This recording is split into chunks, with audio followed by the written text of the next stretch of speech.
Donk, a Godzilla movie marathon where we're stomping through Godzilla's filmography. I'm Derek, and I've seen all the Godzilla movies. And I'm Doug, and I've seen 22 Godzilla movies. And we're talking about the sequel to the 2014 Godzilla film, the third installment of the cinematic American Monsterverse, and the 35th film in the Godzilla franchise overall, Godzilla, King of the Monsters. Ooh. Also known as Godzilla 2. King of the Monsters. Released in the U.S. on May 31st, 2019. Directed by Michael Dougherty, with a story by Max Borenstein, Michael Dougherty, and Zach Shields, and a screenplay by Michael Dougherty and Zach Shields. Visual effects supervisor was Guillaume Rocheron. Produced by a whole long list of people, because this is a Hollywood movie after all, with a score by Bear McCreary. And of course, we'd like to take a quick moment to thank our spectacular patrons, Bo, Carl, Katie, Jason, Zoe, James, Keith, Cody, Toby, Hamish, Blake, Jace, Jojack, David, and Russ. Thank you. Thank you so much. We are back in the red, white, and blue, baby. Sure. A place we love to be, where there's no problems and everything's perfect. Yep. Okay. I want to level. Hi. I want to level set exactly where we're at with this, because your relationship with the Monsterverse is very different than your relationship with the Toho Godzilla films. Because we've talked about, but I want to make sure for this one, because it's even more important for this one. You had seen the 2014 Godzilla movie, and obviously at this point you have for the podcast. Yes. We have not talked about Kong Skull Island yet, which that is a film that technically comes before this one in the Monsterverse timeline. We do plan to talk about that one later. I know it's a little weird maybe doing it out of order, but it's not a Godzilla movie, and it just... we're going to plug Skull Island with Godzilla versus Kong like many months from now. It just felt like it made more sense, because this is truly a true direct sequel to the 2014 movie. So, and also just wanted to have this around the same time as Destroy All Monsters. So all that's to say, we haven't done Skull Island for the podcast, but it also doesn't seem like it really mattered, because you have seen that movie anyway. I have seen Kong Skull Island. It did not come up because it was not a Godzilla movie. Yeah. So... So if anyone's like, why didn't you say that? Well, I didn't think to. Yeah. So you've seen that already. So yes, you dipped your toes into the Monsterverse prior to this podcast. During the run of the podcast, Godzilla X Kong, The New Empire came out, and you did go see that in theaters because you're a Godzilla fan now. Yes. Which means that you saw the first Godzilla movie in the Monsterverse. You saw the first Kong movie in the Monsterverse, and then you did not see the following two Godzilla and Kong movies that came between them, and saw the most recent Godzilla X Kong movie, which is such a fucking wildly different movie than the two that you had seen. And now we're finally here in the sort of middle portion of the Monsterverse, where you can actually see that transition happening. Yes. And I will say, because it has been a little bit since we talked about the 2014 one, I do now know how many movies are in the Monsterverse, and I know what they are called. I did not at the end of that episode. I now have a picture. I understand how many and what we are in for. It's hilarious. Yeah. So you're finally dipping your toes back in the Monsterverse. You're finally seeing this one for the first time. Yes. What are your feelings on this movie now, having seen it for the first time? King of the Monsters is a fascinating sequel to 2014. That is the perfect word for this movie. Yep. I think it is a very fun movie to watch. I think there is so much to talk about, specifically because it is a sequel. It is not hiding the fact that it is a sequel from 2014. You know what I mean? So there is so much that we talked about in that 2014 conversation that I am just like thinking about now that I've seen this. Yeah. It's I don't know how I'll see how I feel at the end of this conversation. People have really strong opinions about this movie. Like, people either really fucking love it and it's like one of their favorites, or people really fucking hate it and it's like indicative of everything they don't like about the American Godzilla movies. Fascinating. And I feel for this one specifically, I feel very kind of like in the middle of it. Like, I think it's a great time. I feel sort of in the middle too. I think it's a great time, and it doesn't really I'm not going to say that it like strikes heavy emotional chords with me necessarily or anything, or intellectually stimulates me or anything like that. But like, it's a good fucking time, and that's kind of where I land with it. So, yeah, I think I end up sort of in the middle too, and I felt sort of in the middle about 2014. But what's funny is like, the reason I still feel in the middle, even though this is such a different movie, is because I think a lot of the things that really frustrated me about 2014, this movie's willing to do, and a lot of the things that 2014 did really, really well, this movie doesn't really do. So it's like, it's such a it's like different the movie. things that weren't great about 2014 kind of went up here, and the things that were great about 2014 kind of went down here, and it all just kind of evens weird. out. Yeah, kind of, yeah. You know? Yeah. I think so too. Yeah. I'm gonna run through some of the production stuff. Sure, it's like Hollywood production shit. It's not that. I don't think it's honestly that interesting to be really. The first movie, the 2014 movie, was a hit. Of course, they greenlit a sequel. They actually greenlit it during the opening weekend of the 2014 movie. So it was like they knew it was going to work. Their intention, as initially announced, was that it would be a Godzilla trilogy, is what this would all be, with Gareth Edwards returning to direct it and helm the trilogy. Oh wow. Yeah. That same year, they also confirmed that they've acquired the rights to Rodan, Mothra, and King Ghidorah from Toho. They don't hide that. They make that very clear because they know that that's going to generate hype. They show a Comic-Con teaser with concept art of them with the "Let Them Fight" as the tagline. So they're going hard on like, hey, if you thought there wasn't enough action or monsters in the first movie, well, we're going whole hog in the sequel. So come back for it, guys. Yeah. They also announced around that same time that they're going to be doing a Kong solo film, which becomes Kong Skull Island. Okay. Right. So then, while this movie is in early development, then they even announced Kong, or Godzilla versus Kong, is going to happen. This is in 2015. They announced that movie doesn't happen until like 2021, right? Yeah. So it's like 5 years before that movie even happens, before Kong Skull Island has even come out, and before there's been a Godzilla sequel at all. They're already announcing that like we're launching a cinematic universe shit. And I'm sure a lot of people roll their eyes, but you know, spoiler, it actually works out for them better than any other attempt at a cinematic universe mimicking the Marvel one ever did. Well, I'll say this, like it's a cinematic universe, but it's not like everyone else gets too ambitious too fast. This one's like pretty straightforward. I do think the fact that we're doing this movie before having done Skull Island for the podcast, and it literally doesn't matter. I think that kind of says a lot at how smartly they sort of built it, that like you can just be watching these movies as movies. Yeah. Well, and you know what would have mimicked everybody else's failure is if in that 2015 zone they were like, we've acquired all the rights, and guess what? Rodan origin story, Mothra origin story. Like if every other like or skipped right to Godzilla versus Kong after Godzilla 1. You know, right. Like there, you can see all the mistakes that other cinematic universes made. That this one was just sort of like, no, it's a cinematic universe, and that these are connected, but it's still straightforward. Like, it's still all kind of in the same sphere. We're not getting too big for our britches. Right. Their cinematic universe is basically like we've announced a 7-movie franchise. Honestly, yeah, it is. It's a thing that I really like about the Monsterverse. It is ironically small. So I think that was very smart of them. Yeah. The wrench that gets thrown in is that because the first Godzilla is so successful, Gareth Edwards gets tapped for Rogue One. And he's like, I truly can't turn down doing a Star Wars movie. Sure. So he jumps to that.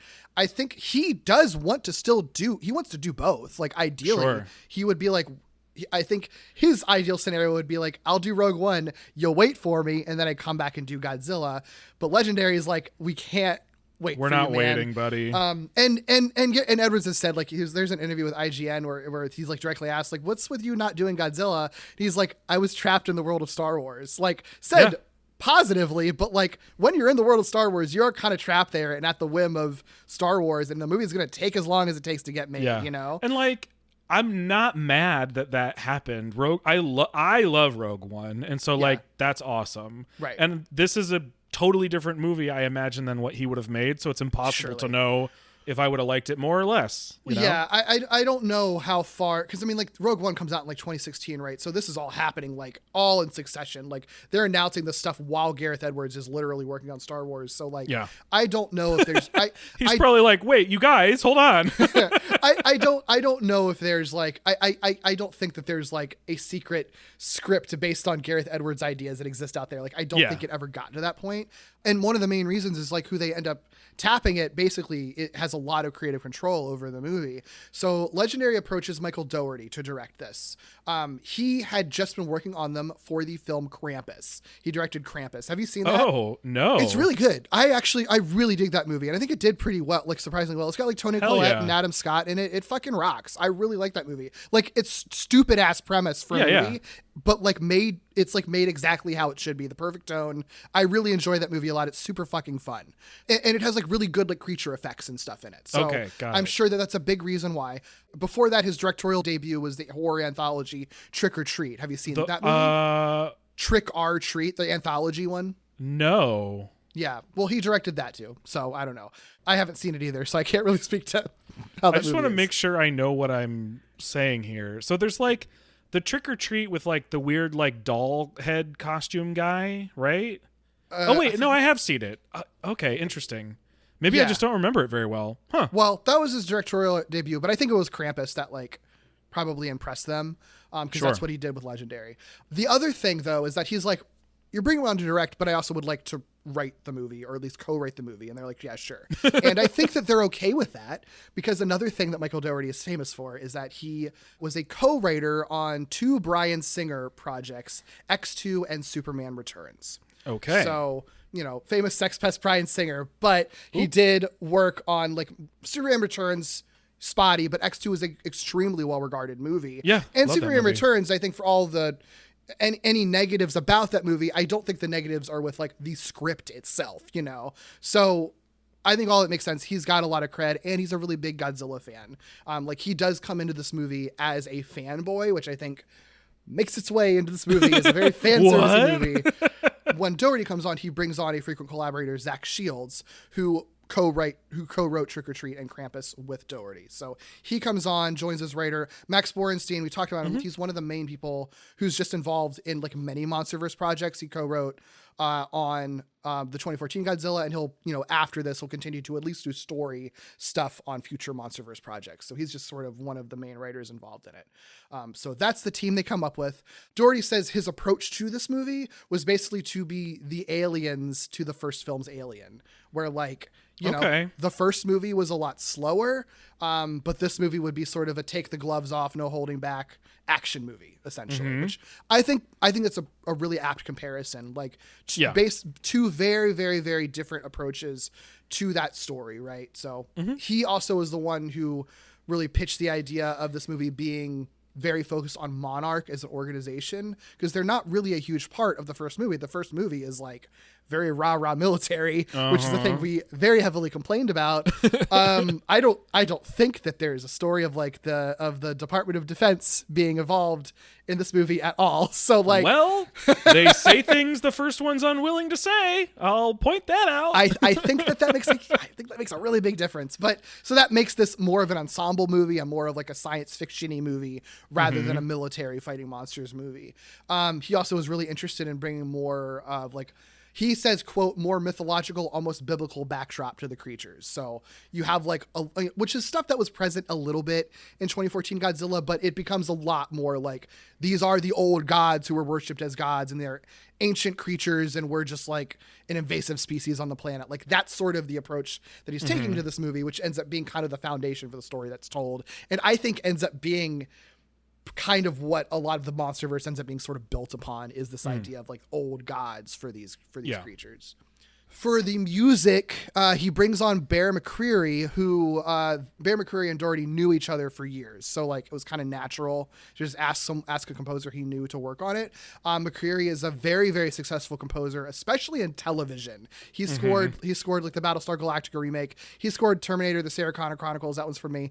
He scored The Walking Dead, Agents of S.H.I.E.L.D. He even scored the God of War games, and he's done films as well. So like a lot of science fiction stuff too. He's got sci-fi kind of in in the bag. Mm-hmm. And McCreary had said that they knew from the beginning that they wanted to kind of incorporate classic Ifukube themes from the original movies, which is not something the 2014 movie did at all. And I think it's a little bit unusual, you know, because even most like superhero movies, for example, outside of, you know, a handful of exceptions, most superhero movies, every time there's a reboot of it, it's like, here's our new theme and score that we're coming up with.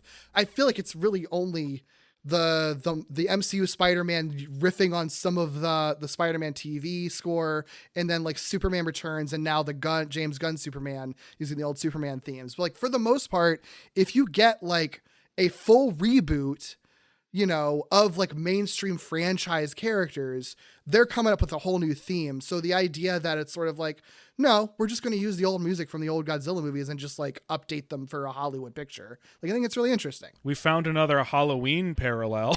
Oh fuck, you're right. That is another one. I guess it's just funny how much it comes up. In horror, it's way more of a thing. Horror in general, because horror movies get rebooted all the time and they keep sort of similar things. Right. That's a good point. I guess horror is kind of, I mean, it's not different zone. Necessarily, but there's like horror has its own traditions, kind of, you know? Yeah. And I do think that the Monsterverse movies are following more these sort of structural trends that superhero movies follow. I think that's why my brain went to for sure. superhero movies, you know. They're way more akin to that. Yeah. It's the only reason I bring it up is because it's funny. Like the most unexpected sort of comparison I ever would have imagined is that like Godzilla and the Michael Myers series. You know what I mean? But that is really funny. It's happened several times. Michael Myers versus Godzilla. I can't wait. Yeah. Actually, there's probably already been like a comic book crossover doing that. Sure, why not? This is just a fun thing about the music. So in the end credits, there's a cover of Blue Oyster Cult's Godzilla song. That cover was performed by Brendan Small and a bunch of members of Death Clock from Metalocalypse. The connection is because Bear McCreary helped compose the Metalocalypse rock opera special. Amazing. So that makes sense. I thought that was kind of funny. So for the effects, they brought on French effects supervisor Guillaume Rocheron with the Moving Picture Company. He had won an Oscar for Best Visual Effects for The Life of Pi in 2012.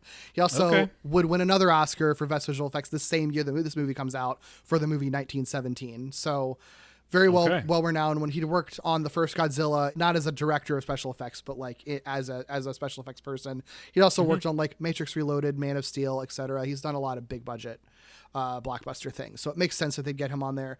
Creature effects were designed by Tom Woodruff and his colleagues from Legacy Effects, which is a company that was previously Stan Winston's effects company. So obviously not like the great Stan Winston working on this movie himself, but people who have probably worked with him or were under his tutelage, legacy people, you know. So, you know, you got some good pedigree here. And also two creature designers from Krampus also come onto this movie because of the Dougherty connection. So, yeah.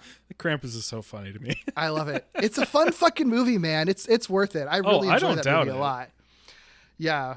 But their general approach to this movie, and we'll talk about the actual specific monsters, but generally the approach to these creatures, they said, since they're sort of pulling, it is kind of a big deal. This is the first time that America is pulling Toho creatures other than Godzilla and like readapting them, right? Like that's so true. No movies and no cartoons were ever allowed to adapt Toho monsters. So this truly is, it took fucking, 60 years, but this truly was the first attempt for America to like basically westernize these Japanese Toho monsters for American audiences, which is wild to think about. It's so funny because that didn't even hit me. Like, obviously it's significant that they're in this movie, but like that specific significance of like being the first time, like did not, I don't know why I didn't think about that. It's pretty wild. So, I think that I'm sure that they were under a lot of pressure to figure out exactly how to do that. They said that like the sort of idea was to kind of look at the original Toho creatures, distill those silhouettes and key traits into something sort of modern.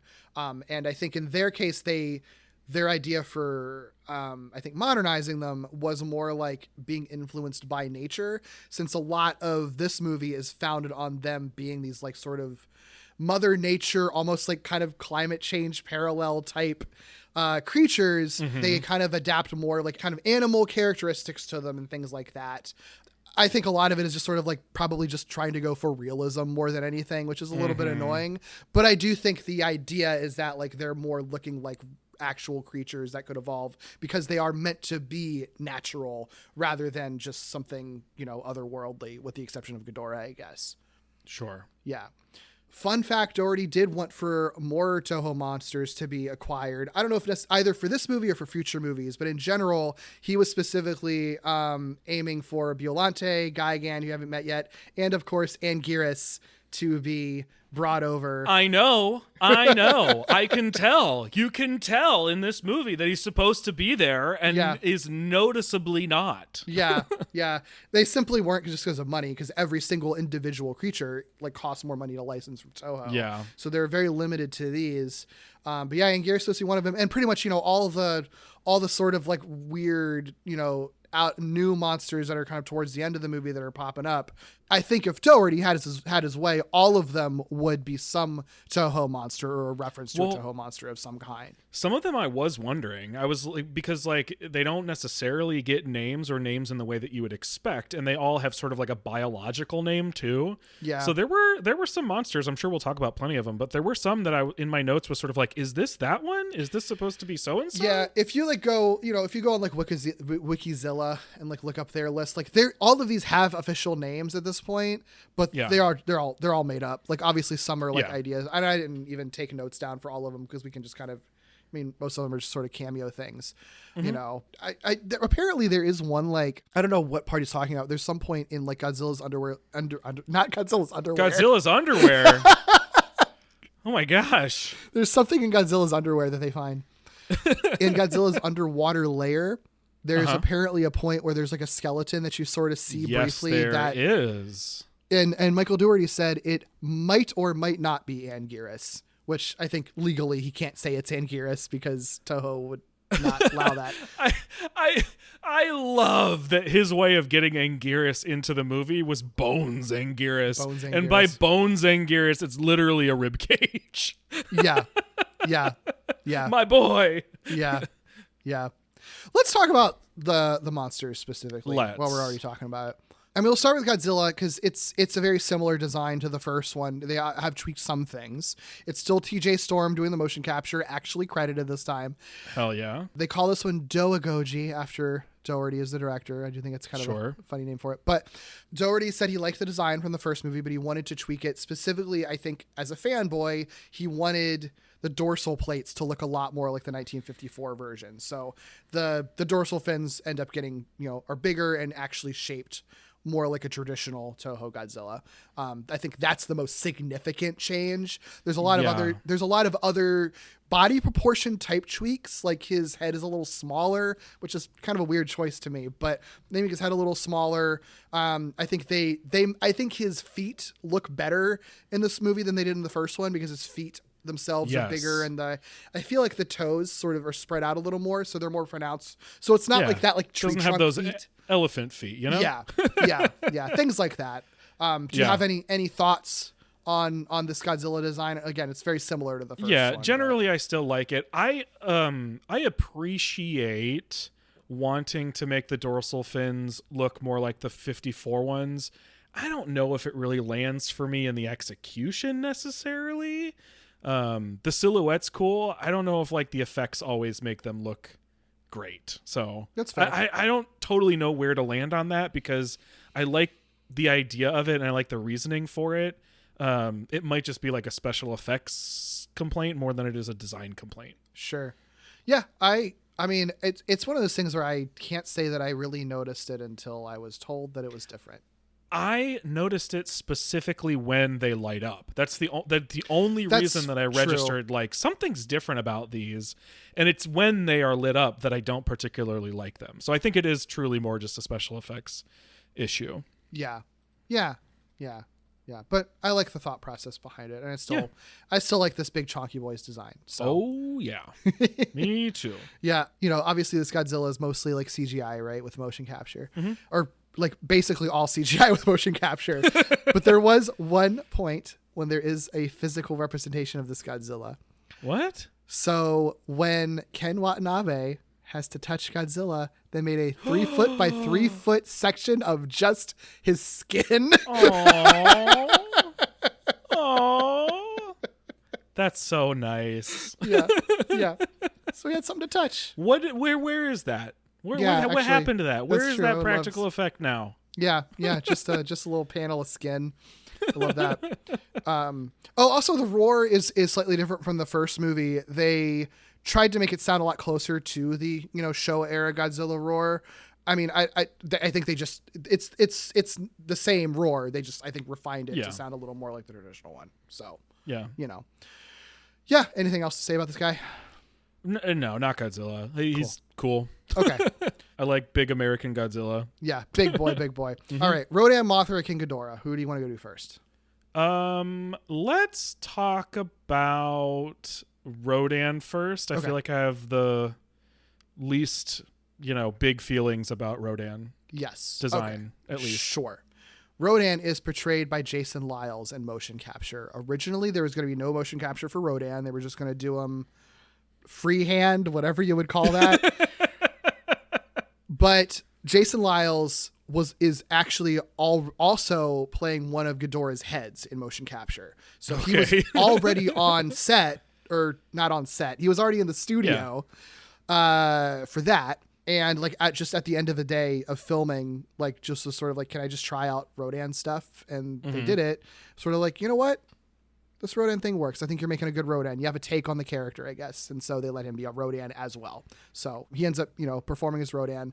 Liles has done motion capture or stand-in for all kinds of creatures in all kinds of movies. He's done stuff in Men in Black. He's done stuff in The Conjuring 2, Star Trek Picard, Rampage. He was the motion capture for Ryuk in the American Death Note movie. Oh, whoa. Okay. Yeah.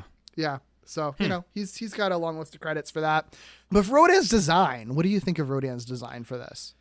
I think Rodan's design is mostly fine, averages out to fine for me. I think his face and his head and his sort of upper chunk is really, really cool and looks great. Yeah. I feel less enthusiastic about the rest of his body. I like the idea of it, but I don't know. It's not particularly defined. I feel like there's a lot of Rodan features missing from there.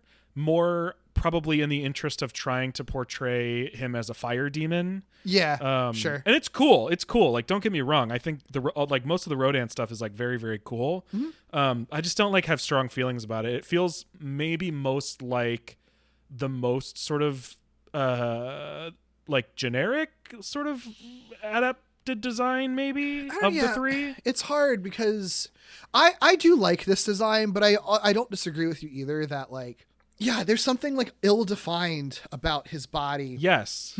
It's hard to pinpoint exactly what it is. There's something I think because Rodan has Rodan in the Japanese movies has to be a guy in a suit. His proportions have to be sort of odd. And in this, they can just make him look like a pterodon bird fire demon. Yeah.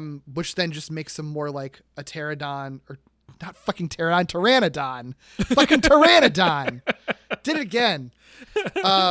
Pteranodon bird fire demon. He just looks like that. He doesn't really strike me as a Rodan. It's hard to tell. I don't know. But what is odd is from Rodan's shoulders up, it is still very much like a designed creature. Yeah, I love his head. I think his head rules. I really like how his face looks. And generally, I like how they use him. I think he looks good in motion and everything. It's hard to tell. I don't know.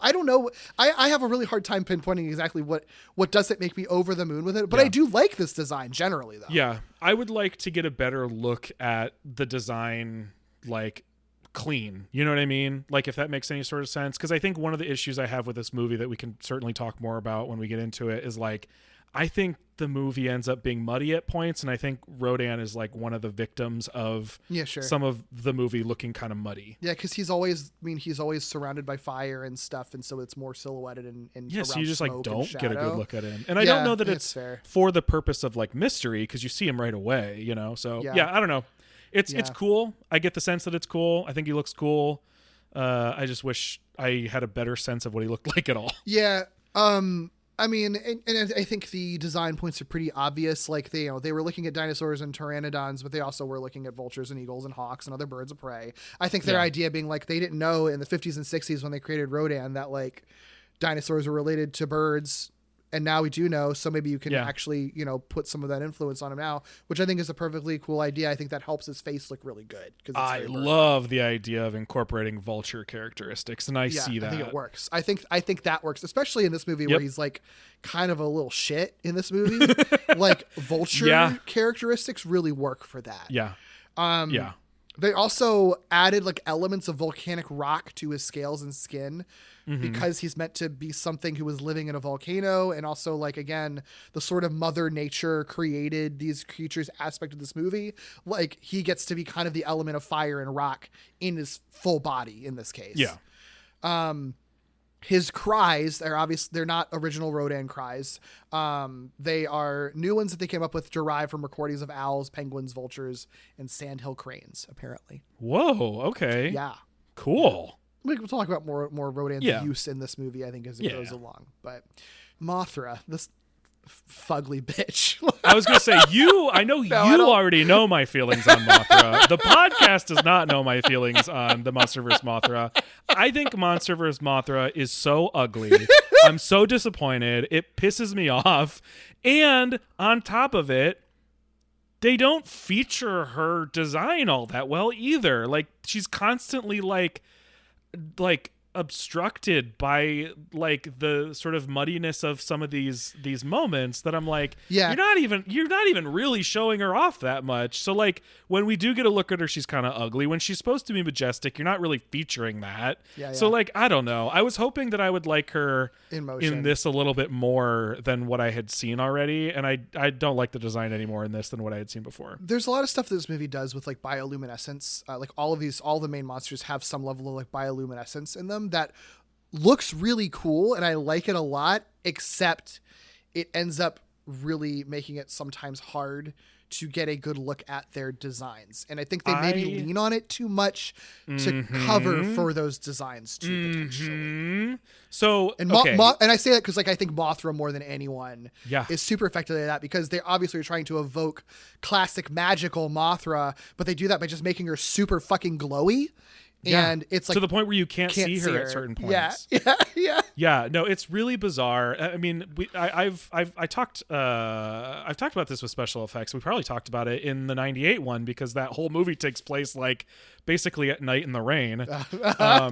Like there are ways that you can sort of like pretend or cheat or like, whatever. This movie takes all of those things to like the extreme. The 2014 movie does a lot of like obstruction, does a lot of smoke, does a lot of like interesting angles to sort of hide things in certain ways, but it always felt really intentional and really sort of like integrated into what was happening and grounded. A lot of times I'm sort of like, I just can't see what's going on. Yeah. Okay. You know what's so funny you say that though? One thing that we didn't talk about in the 2014 movie, that is a thing that a lot of people online talk about a lot. And that conversation was already like so hefty and so long that I didn't feel like even getting into it.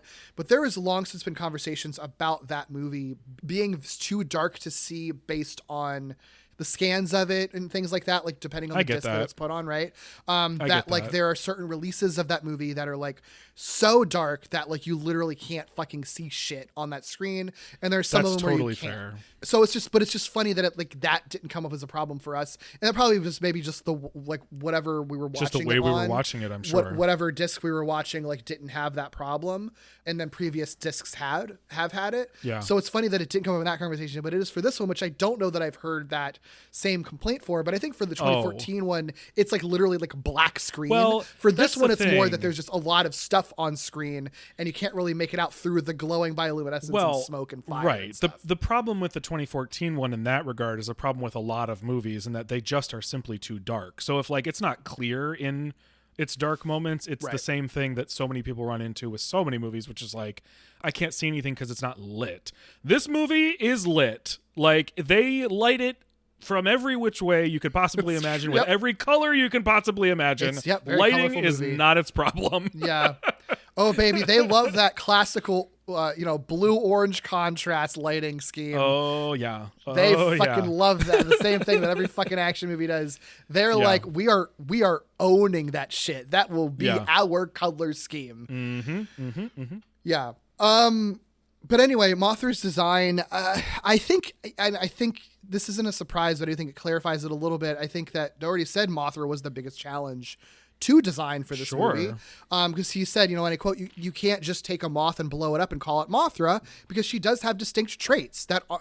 He's I see right. what you're saying. Yeah, he's yeah. right. I Because was Mothra does look different than real moths, I was interpreting that as like a dig at the original Mothra design, but I understand what he's saying. Yeah, right. It's sort of like, I think that the trouble that they're having is that they're trying to, do the thing that any Hollywood movie does, where it's sort of like, what's the Hollywood American version of X? And our aesthetics are just more based in realism than traditional Japanese tokusatsu aesthetics are. I think that's like a thing where it's like, well, then try to be less realistic America. I think that's a cop out. I think it's because I think you can make something that looks photorealistic or looks incorporated into the environment that doesn't necessarily just simply reflect reality. Right, but I do think that is the mindset that unfortunately most American designers go into these things with, no matter what. And unfortunately, I think I don't know if this is chicken or egg. I do think audiences also go into things like this expecting that. I do think that. Unfortunately, I think that there's a way you could find a middle ground with it. But I do think if you just made a CGI version of the Mothra, the traditional Mothra we know from Toho movies, I think people would laugh at it, unfortunately, especially in the context of this movie. I definitely take that point, because I think it would be really, really hard. I think we would think it fucks, but I think that traditional audiences who've only seen these movies probably would be like, that's silly. If I'm trying to be like totally objective about it, though, it's not even just that like we would see it and be like, that fucks. I think the challenge would be to then incorporate that into the environment. I mean, that's one of the bigger challenges I feel like people don't necessarily talk about with CG graphics, is like simply integrating it into the environment so that it doesn't look like it's just like out of place, So it would be less about like whether it looks cool or not in a vacuum. It's like, will it look cool in context? But those aren't my issues with this Mothra. Well, this Mothra, I just think, is like ugly, and the choices they make that change her design, I'm kind of confounded by. So they researched like real moth species. They were trying to find reference points for moths, that were like their words that they were throwing out were beautiful and elegant and feminine, but also intimidating and powerful. But then they discovered moths that just naturally look scary and predatory. So they're like, that looks fucking cool. And then they were sort of like, well, we kind of want to, maintain some sense of realism, because again, that's what American audiences like, is fucking realism and their special effects, and they want a huge insectoid creature that will look believable. So why not just take moths that all actually exist in the real world, look scary and predatory when you see them close up, make it big, and then you've got a scary Mothra, basically, is kind of where they ended up going. And at what point did they decide to research wasps and make her half wasp? Well, I don't know. There are no moths with stingers. What is that about? Okay, to be fair, GMK did also do that. So, like, you can't... That's like, true. Okay, fair. There is precedent for that. I'm just being unfair because I don't like this design, and I don't like other things about this design. And that is, like, she's already looking so... like aggressive and scary and like supposed to be like cool and edgy, that like the stinger feels different than it does in GMK. But you are right. Thank you for the check. It is like that stinger is like a soft, cute Mothra in GMK. I think that's fair. Yeah. This is fucking weird as shit. I'm just going to read the notes here. Dougherty also said that because Mothra is one of the few explicitly female kaiju, he wanted her body to look like, quote, an old vase. And another effects person said that the idea was that a civilization in the past had seen her and been inspired by these shapes to create their fertility gods. So again, Mothra. We gotta want to fuck Mothra. Mothra again, just distilled. Her only worth is that she's a woman. Ultimately, like that's what they're focusing on. She's so the lady wild. Kaiju. Gotta make it damn clear that she's the lady. Is our moth sexy enough? Okay, I have a question for you. Yeah. What do you think of her wings? I like her wings. I like. Do you not like them? No. What don't you like about them? They're like kind of ill-defined for me. Like I have a hard time understanding them, and I feel like the way they move is hard to understand. So there's something about her wings that I just don't particularly like. I like that they're sort of like these sort of wispy, like billowing sort of sheets in the wind. Like they aren't operating. Well, I don't know. I don't really know enough about how like actual butterfly and moth wings like really look when you're seeing them in slow motion up close. Like maybe they do have the sort of like sheet like folds, you know? Like, because obviously we're very used to like Mothra puppet where it's like very straightforward up and down flat flapping, but that's probably not how actual flapping looks if you're seeing it in slow motion up close on an insect with giant wings like that. So they probably are modeling it based on that, but I kind of like that. It's almost kind of like this almost kind of like ghostly effect. I feel like the way her wings move. I think what I don't like is the wings in comparison with her teeny tiny body. I think a thing that I like about Mothra traditionally is that she's a big fluff ball. And so the proportions with her wings, like her wings aren't fully overtaking her body because her body is also big and fluffy. This one, because they're so wings are huge. Well, and they're so, I think, attached to the idea of this being a realistic insectoid creature. You know, realistically, the body is very tiny. The wings are fucking huge. But it means that it feels like there's just these two big sheets billowing in the wind and then a tiny little speck of a body in the middle of it. Which that doesn't really work for me very much. You know, I think that's where you could have looked for the traditional Mothra traits and sort of pivoted a little bit away from realism to make it look more like a Mothra rather than just an angry moth wasp. Sure. Yeah. Apparently the eye spots on her wings were designed to resemble Godzilla's eyes to create more of a connection between Mothra and Godzilla. I'm going to need to go back and look at any of the patterns on her wings because I was trying when I had the opportunities, but I think one of the better looks you get at her wings without them being like lit up is when they're also like on fire. So I think it's a thing where like tough. You have to just look at photos of her because I think it's just hard to see her in this movie and she's not in it that much either. No, that's true. And you have seen Godzilla X Kong, you know that she's in Godzilla X Kong, and I do think you get a better look at her in that movie because that movie is not lit the same way that this movie is. Yeah. I don't remember a ton, but I do remember it being like very bright. I'm having a hard time seeing the eyes thing though. I'm not really sure what people are referring to about that. I'm going to look this up. Mothra, Godzilla, eyes. I don't know what that's going to come up with. I don't know if this is official, but like there are, I don't know. I'm seeing some images where it kind of looks like she has like almost like glowing blue eye spots instead of like the yellow ones we're used to or the yellow red ones we're used to. So I could see that, especially since Godzilla gets to a point in this movie where his eyes just kind of are glowing blue. Yeah, I see it. I can see it when you see it clearly in art. It does make sense. Yeah. It's just you just don't really get to see that much in the movie. Yeah, because there's a lot of stuff happening, and like half of the time you see Mothra, it's like in the middle of a giant storm. So. This might be a dangerous question, but like, is there like a general reaction to Mothra's design, or is it just people feel different ways about it? I think there are people who also don't like the design, but I think there's a lot of people who do. Yeah, a lot of people just like ship this Mothra and Godzilla like hardcore, and I think like how this Mothra design looks with this big chunky Godzilla design, too, which I kind of get. Like that's fair. This little angry insect freak with her big angry fat boyfriend. Like I fucking love that. I think it rules. Her roar is her original roar. They like slightly modified it with some extra sounds, but it basically is just the original one, which I think is really fucking great. Yeah. As much as I don't like her design, I do feel like the vibe and the environment and the sort of context they give to her is all really great, especially as far as like paying homage. Yeah. I think that they use her well in terms of, they don't use her in any unique way. They use her in the way I think you kind of would expect a Mothra to be used. Like if you want a Cliff Notes version of how Mothra is often used in Godzilla movies, you got it right in this one. Check it out. Yeah. Yeah. All right, Monster Zero, King Ghidorah. Sick as hell. Yes. This is the monster to me that they fucking nailed. They fucking did.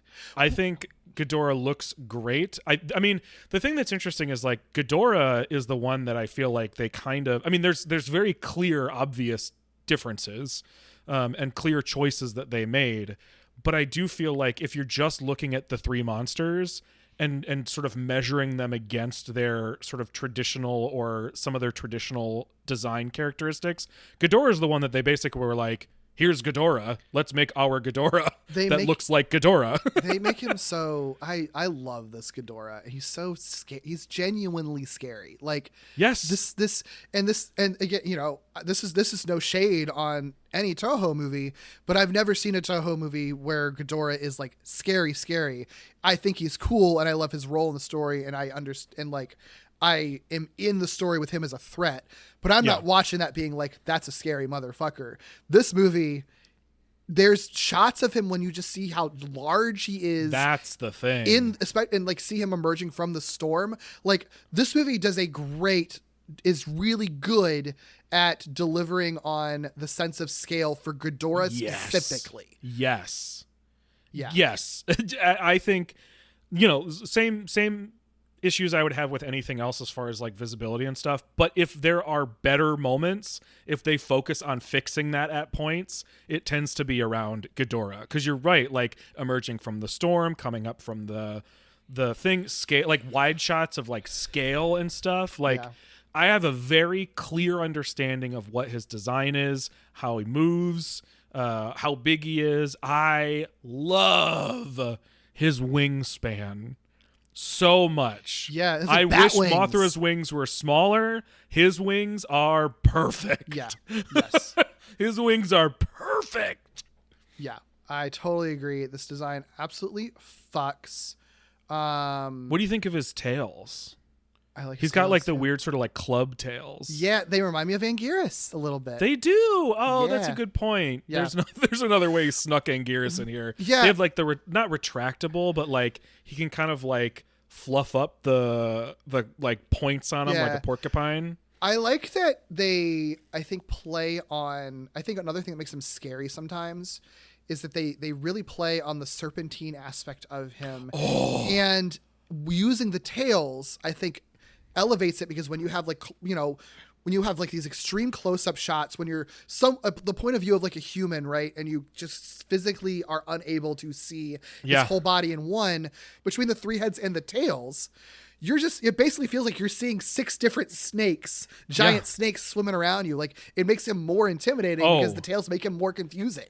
Yes, the first shot. I mean, I think it's meant to. Yeah, it's absolutely meant to be confusing and weird and alien. That first shot where they see head emerge, tail emerge, head emerge, tail emerge. Yeah, and it's just like these 5 writhing things. It's like, what the fuck is happening?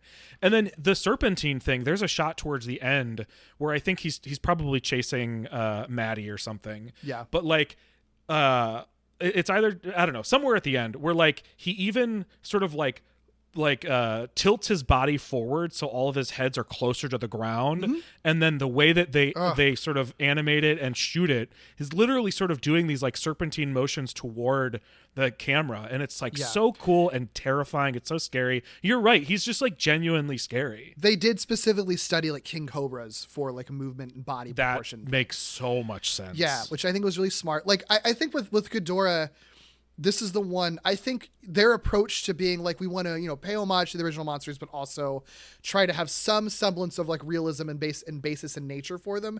I think Ghidorah out of all of them is the one where they nail it the best, because like you were saying, like this is fucking King Ghidorah, unmistakable. The only thing that really makes him not the Toho King Ghidorah is that he doesn't like have the hair. Like that's really all that he's missing, you know? But I mean, like some of Toho's don't either, you know? Right, exactly. So yeah, I think, you know, so they're like, we've got the Asian style dragon aspect.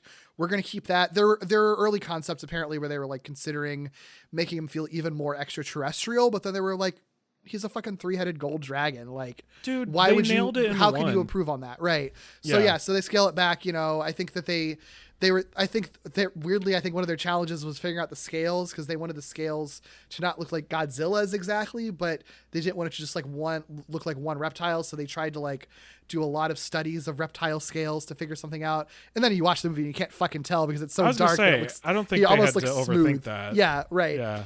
But it is funny that like they tried really hard to incorporate these like familiar animal visuals into Mothra and Rodan, and it feels like Ghidorah, the one that is like most obviously visually not like an animal we see, to me feels most incorporated into the environment and feels most like real to me, like in the way that it moves and carries and interacts with things. And that's I think probably because it focused more on like animal behavior than it did animal looks. I agree. I wonder if their counterpoint to what you were saying is that like, well, Ghidorah is supposed, because Ghidorah is literally an alien, that's like the important point in this movie, he is supposed to not look like an animal, like ultimately, well, like, you know, so, but you can learn unexpected lessons from choices that were for other reasons. Right. The other thing that's really cool about him is that they did, they did try to aim to have his three heads have like relatively distinct personalities. It's not super pronounced in the movie, but they did aim to do that. They're played by three different actors. So the right head is Alan Maxon. He's someone who's been in a lot of bit and supporting roles in tons of stuff, like well over 100 credits, lots of short and horror films. The middle head was Jason Lyles, who also plays Rodan, and the left head was Richard Dorton, who does a lot of motion capture for video games like God of War and Superman Returns, the video game adaptation coming up again here. And a supporting actor on a lot of TV, right? So got them doing it. Tell me that they did their performance capture next to each other. Please. Yeah, you can look up videos where they're literally like standing next to each other, and like when they have to have them fighting TJ Storm as Godzilla, it's the three of them like basically like arms around each other, just running at TJ Storm, doing their head movements and everything. That's so good. Yeah. So, I love that. They did all that in tandem. I think it was smart because they interact with each other in this, right? Like, I think that's what part of what makes Ghidorah so fun in this movie is that like it's kind of three different characters in one. Like I almost wish they played it up even more, their distinct personalities. But I think the idea was that like Michael Dougherty apparently at one point in his life had three dogs that each had their own temperament, and he based Ghidorah's heads on those three temperaments. The middle head, which was nicknamed Ichi after the Japanese word for the number one, the middle head, Ichi, is sort of the commanding center head, right? The commanding leader, which was one of the dogs were.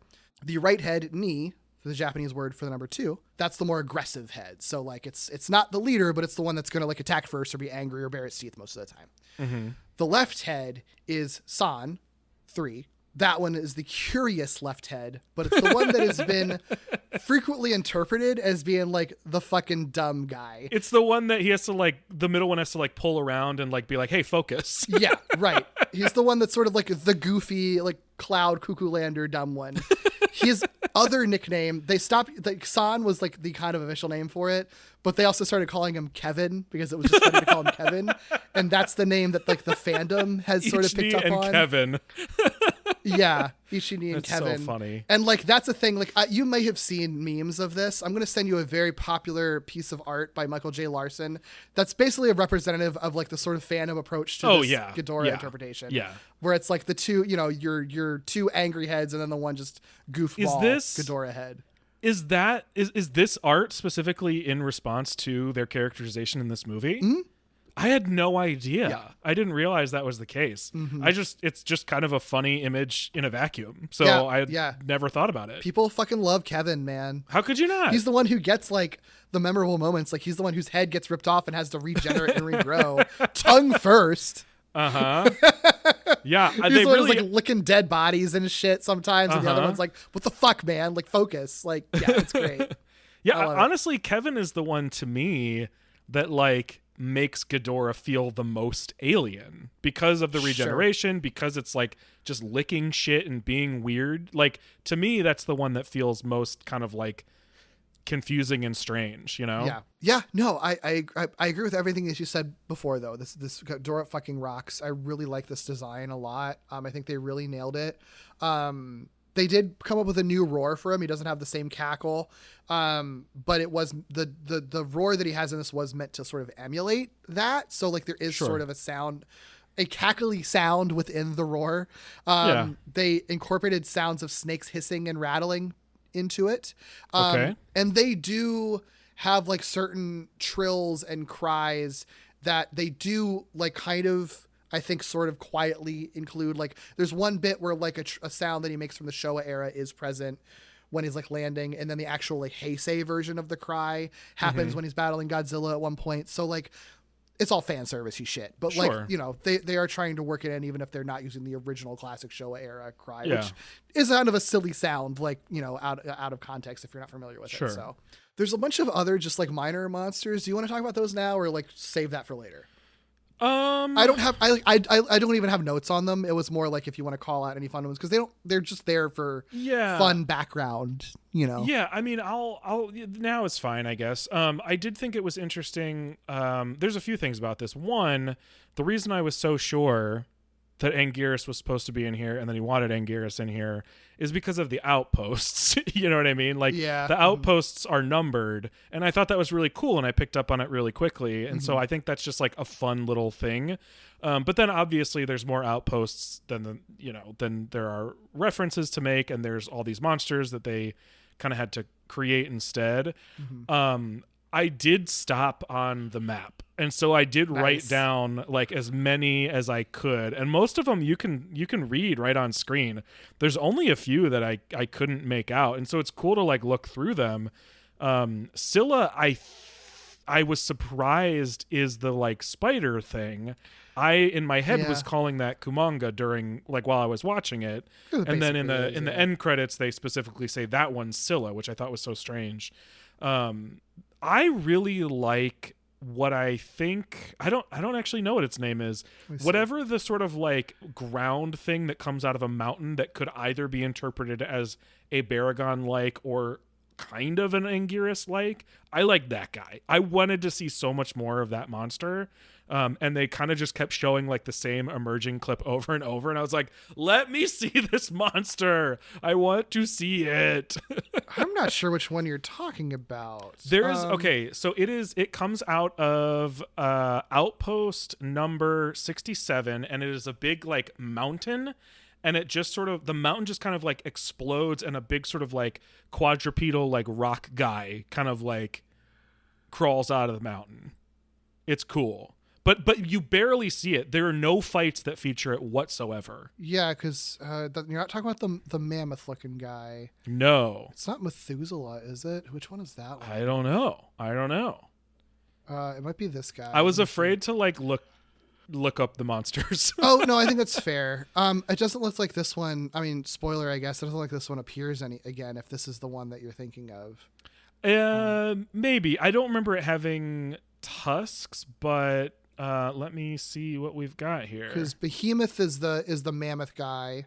There are people who are listening who are like screaming. I don't know these. I don't know the fucking Monsterverse monsters at all. Well, you also asked like, are there any monsters that made an impression? And I picked the one that they literally feature the least. So mostly because I kept in my head being like, you're Baragon or Anguirus. I know that you are. I know they're not going to say it, and I know you don't look like it, but to me, that's who you are.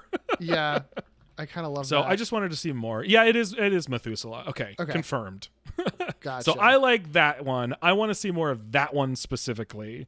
The Mastodon one is cool. I like he's the one that I like a lot. Behemoth. That one looks fucking cool. So that one's cool. And I mean the Scylla one's cool, but it's fine. Right. Yeah. Oh, and then there's another Muto in here.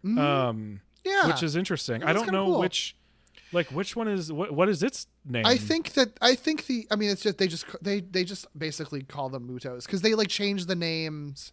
They basically change their classification to Titans, and then they allow like that creature, even though that creature shouldn't be called Muto, that just becomes the official name. Is just Muto, and they're just types of Mutos. They're other Mutos. Essentially, like that's just became their official name. What its code name is. Where did the Mutos... Queen Muto is what it's referred to on Wikizilla. I don't know where that comes from. Okay. Because there's the map, right? So I'm just assuming that it corresponds to one of the points on the map. Yeah. But maybe not. I don't know. And there was one that I simply couldn't read, so maybe that was her. Yeah. I mean, there's like a ton of names for things that are like, like Leviathan, and then Yamada no Orochi, kind of stuff, like Tiamat, like all the classical monster names and stuff like that. Baphomet, I do love that there is a Titanus Quetzalcoatl that is separate from Titanus Rodan. That's so cool. true. That's so true. Because I just kind of assumed like, oh, this is like, because Rodan in this movie like is in Mexico, comes out of a volcano, is like very kind of like, it doesn't look dragony, but is kind of dragony. Right. So I was like, oh, this is sort of like their like Quetzalcoatl take, but Yeah. I really want to see Titanus Quetzalcoatl. You know? Yeah. It's, it's like, it's a fun way to make clear how big this world is without having to, spend the time and money in introducing all of them. Like it is, I mean, one thing that I think is funny watching this right after Destroy All Monsters is that like in many ways they're like kind of taking similar routes to handling this, where it's sort of like, yeah, we've got a shit ton of fucking monsters, but like only a small handful really do anything. The rest of them are there just for fun background stuff. Yeah. Because it would be unwieldy to have like 20 monsters in the same movie actually all doing things, Yeah, it's hard enough to do 4. Right. You want to talk about some humans? Let's talk about some humans. We have an ensemble cast this time, and a pretty stacked one too. Right off the bat, great choice. I agree. What's funny is when we were talking about 2014, I was like, this kind of feels like if the 98 one didn't happen and Roland Emmerich made a monster movie now, except his wouldn't be as artistic and he'd probably have a lot more characters. I was just talking about this movie. It's less artistic and it has way more characters and the scope is global. That's like his MO, So yeah, I'm so happy to see an ensemble cast. I'm so happy to see like different people doing different things. Mm-hmm. This feels like a global disaster movie, and that's what I want. You know? What were you surprised by with people who returned? I wasn't, because the people I wanted to see and the people I thought would be most likely were the Monarch people. Yeah. I was kind of surprised to see Serizawa back. But I'm super glad he was here for this in particular. Mm-hmm. Sally Hawkins was the one that I was most excited to see back. Oh, and she gets so much more to do in this movie, Doug. It's great. They really redeem her character. I was so excited to see her, and I walked away real mad. Yeah. Big mad. Yeah, I think we can run through those real quick. Sally Hawkins, my God, like no one's been done dirtier than her in these movies. It truly is like, I guess you were only allowed to have one supporting character who is a female scientist in a Godzilla movie at a time, because as soon as they introduced Dr. Chen, who's a completely different kind of like academic, but she's a scientist working with Monarch and she's a woman. So you got to get rid of the other fucking scientist woman, because you only allowed one at a time. Too Doug. many smart women on screen. Yeah. Help. Apparently the reason for her death is that they wanted to showcase Ghidorah's, quote, ruthless brutality, and for that to happen, a character had to be killed off. So they chose a character that we couldn't possibly have connected with because they barely did anything with her to begin with? His thought process was that it couldn't be a new character, it couldn't be a brand new one, and it couldn't be a background one. It had to be someone we were already familiar with that would then matter to other characters. Whatever. I know. Whatever. I think it's a cop out. I always hate when writers and filmmakers and storytellers of any kind fall back on that. Like, well, we need to showcase that the stakes are high, therefore we have to kill off a character. And I'm like, there's so many ways to showcase that the stakes are high without just killing off a character for like no reason, then having it have like no impact on anything. Just kill them off for the shock value. It's so lazy. It's such a cop out. And in this case, it makes Serizawa is kind of sad one scene after it, and then she is never mentioned ever again. Right. So she's fridged for one scene, reaction in one scene. And also Ghidorah is scary anyway. You didn't need him to eat her. Right. You literally see people walk off of a helicopter and get vaporized by Ghidorah. Like, it's pretty I didn't need to know who those guys were for me to know the stakes. Yeah, it's stupid. Yeah, that sucked. That really sucked. That's it makes me so mad. Honestly, my least favorite part of the movie is the fact that they did that. Don't bring her back at all. Rationale, right? The only reason I would have accepted is Sally Hawkins had to leave production for some reason, maybe, and we had to figure it out. But I know that's not what it was. That's not what they said. So, yeah, no, it blows. I hate it. Sally Hawkins deserved better. Justice. Seriously.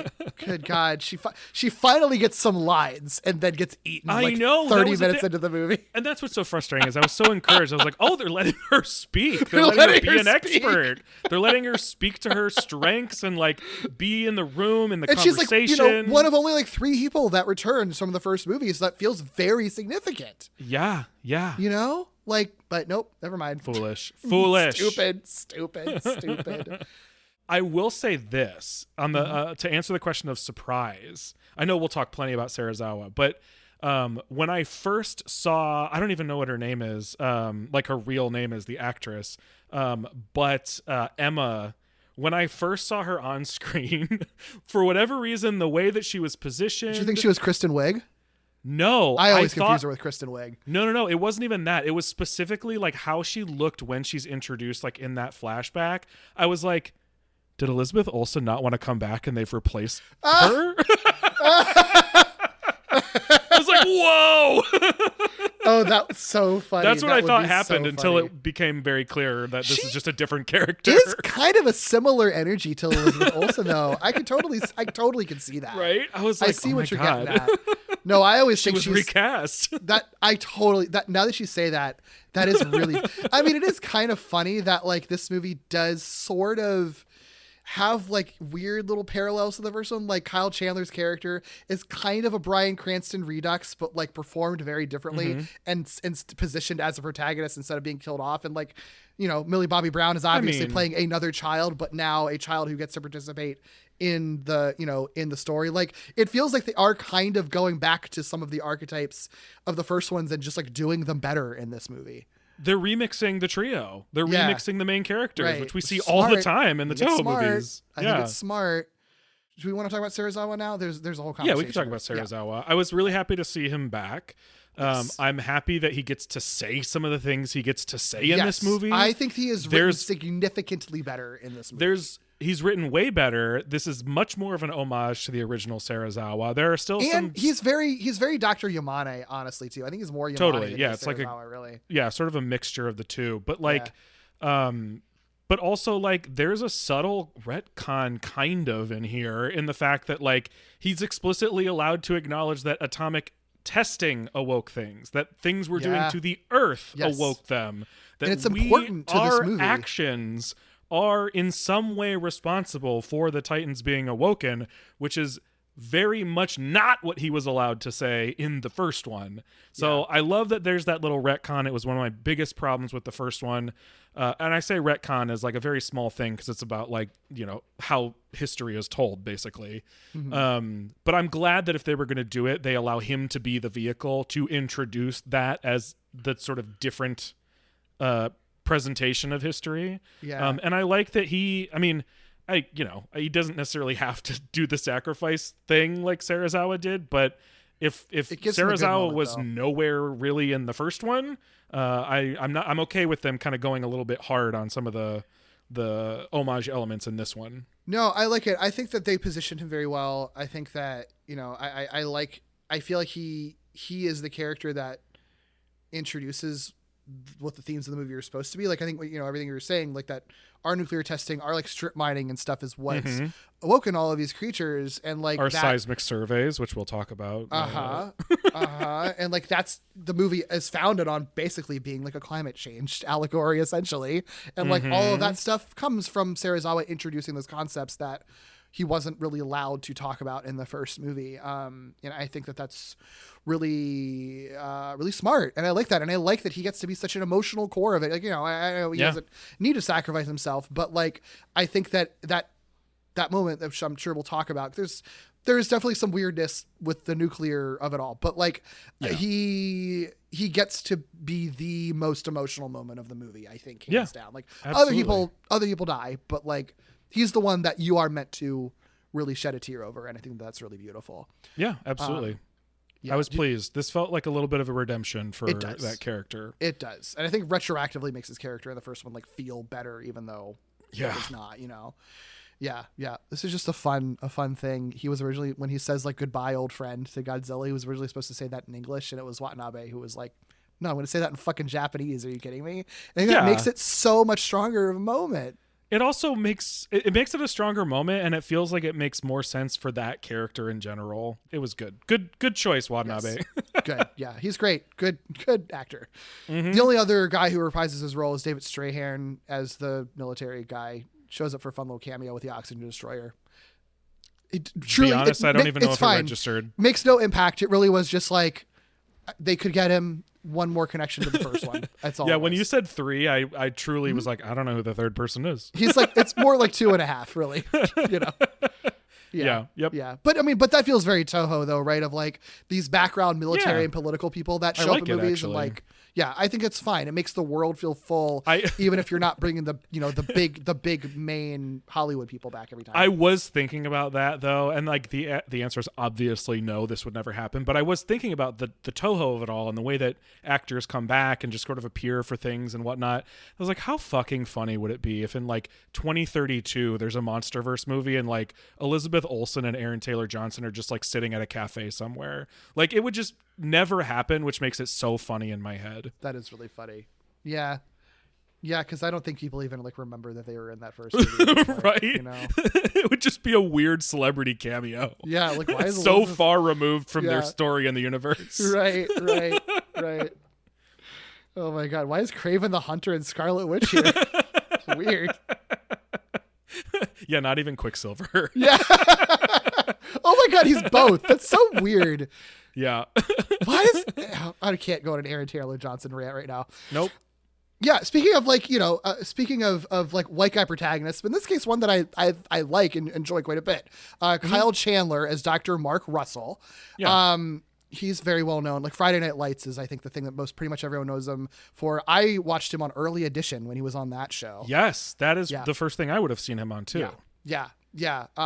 I didn't know this. For one, he was in the 2005 King Kong. Never made that connection. He's like a supporting role in that movie, apparently. Wow, I don't think it's totally a big forgot role. that. Yeah, so like he's like into King Kong universes, which is very That's funny. fun. Yeah. Also, he's been cast as Hal Jordan in a Green Lantern TV show that's currently in production right now, Lanterns. That's fascinating. Yep. It makes sense though. Actually, yeah, I can see it. I can see it. Yeah. And if you're gonna do it with him specifically, if it is a Lanterns show where he is not the sole Lantern, I think that makes even more sense. But yeah, no, I think again, like Bryan Cranston's character in the first one, it's a dude who lost a family member and is really fucked up about it. But I think that they position it better. Mm-hmm. It's a plenty predictable arc that he hates Godzilla and then ends up having to reluctantly work with Godzilla and then gets over it by working with Godzilla. But I think it works. It is plenty effective in this movie. Hey, guess what? This movie's not trying to be that deep. Nope. And I think it's fine. Yeah. So I think it works. Yeah. And it makes there's a nice through line connecting family stuff with the Monarch stuff. I think it was a smart writing choice to build a lot of the movie around this character. And I also think that they use him appropriately because he doesn't feel like he's overused because it's an ensemble. Like I think you could get really tired of him just like being fucking angry at Godzilla and wanting to kill him the whole time. Yeah, totally. I think they deploy him when he needs to be deployed and then cut to other characters when they need to, and they balance it very nicely.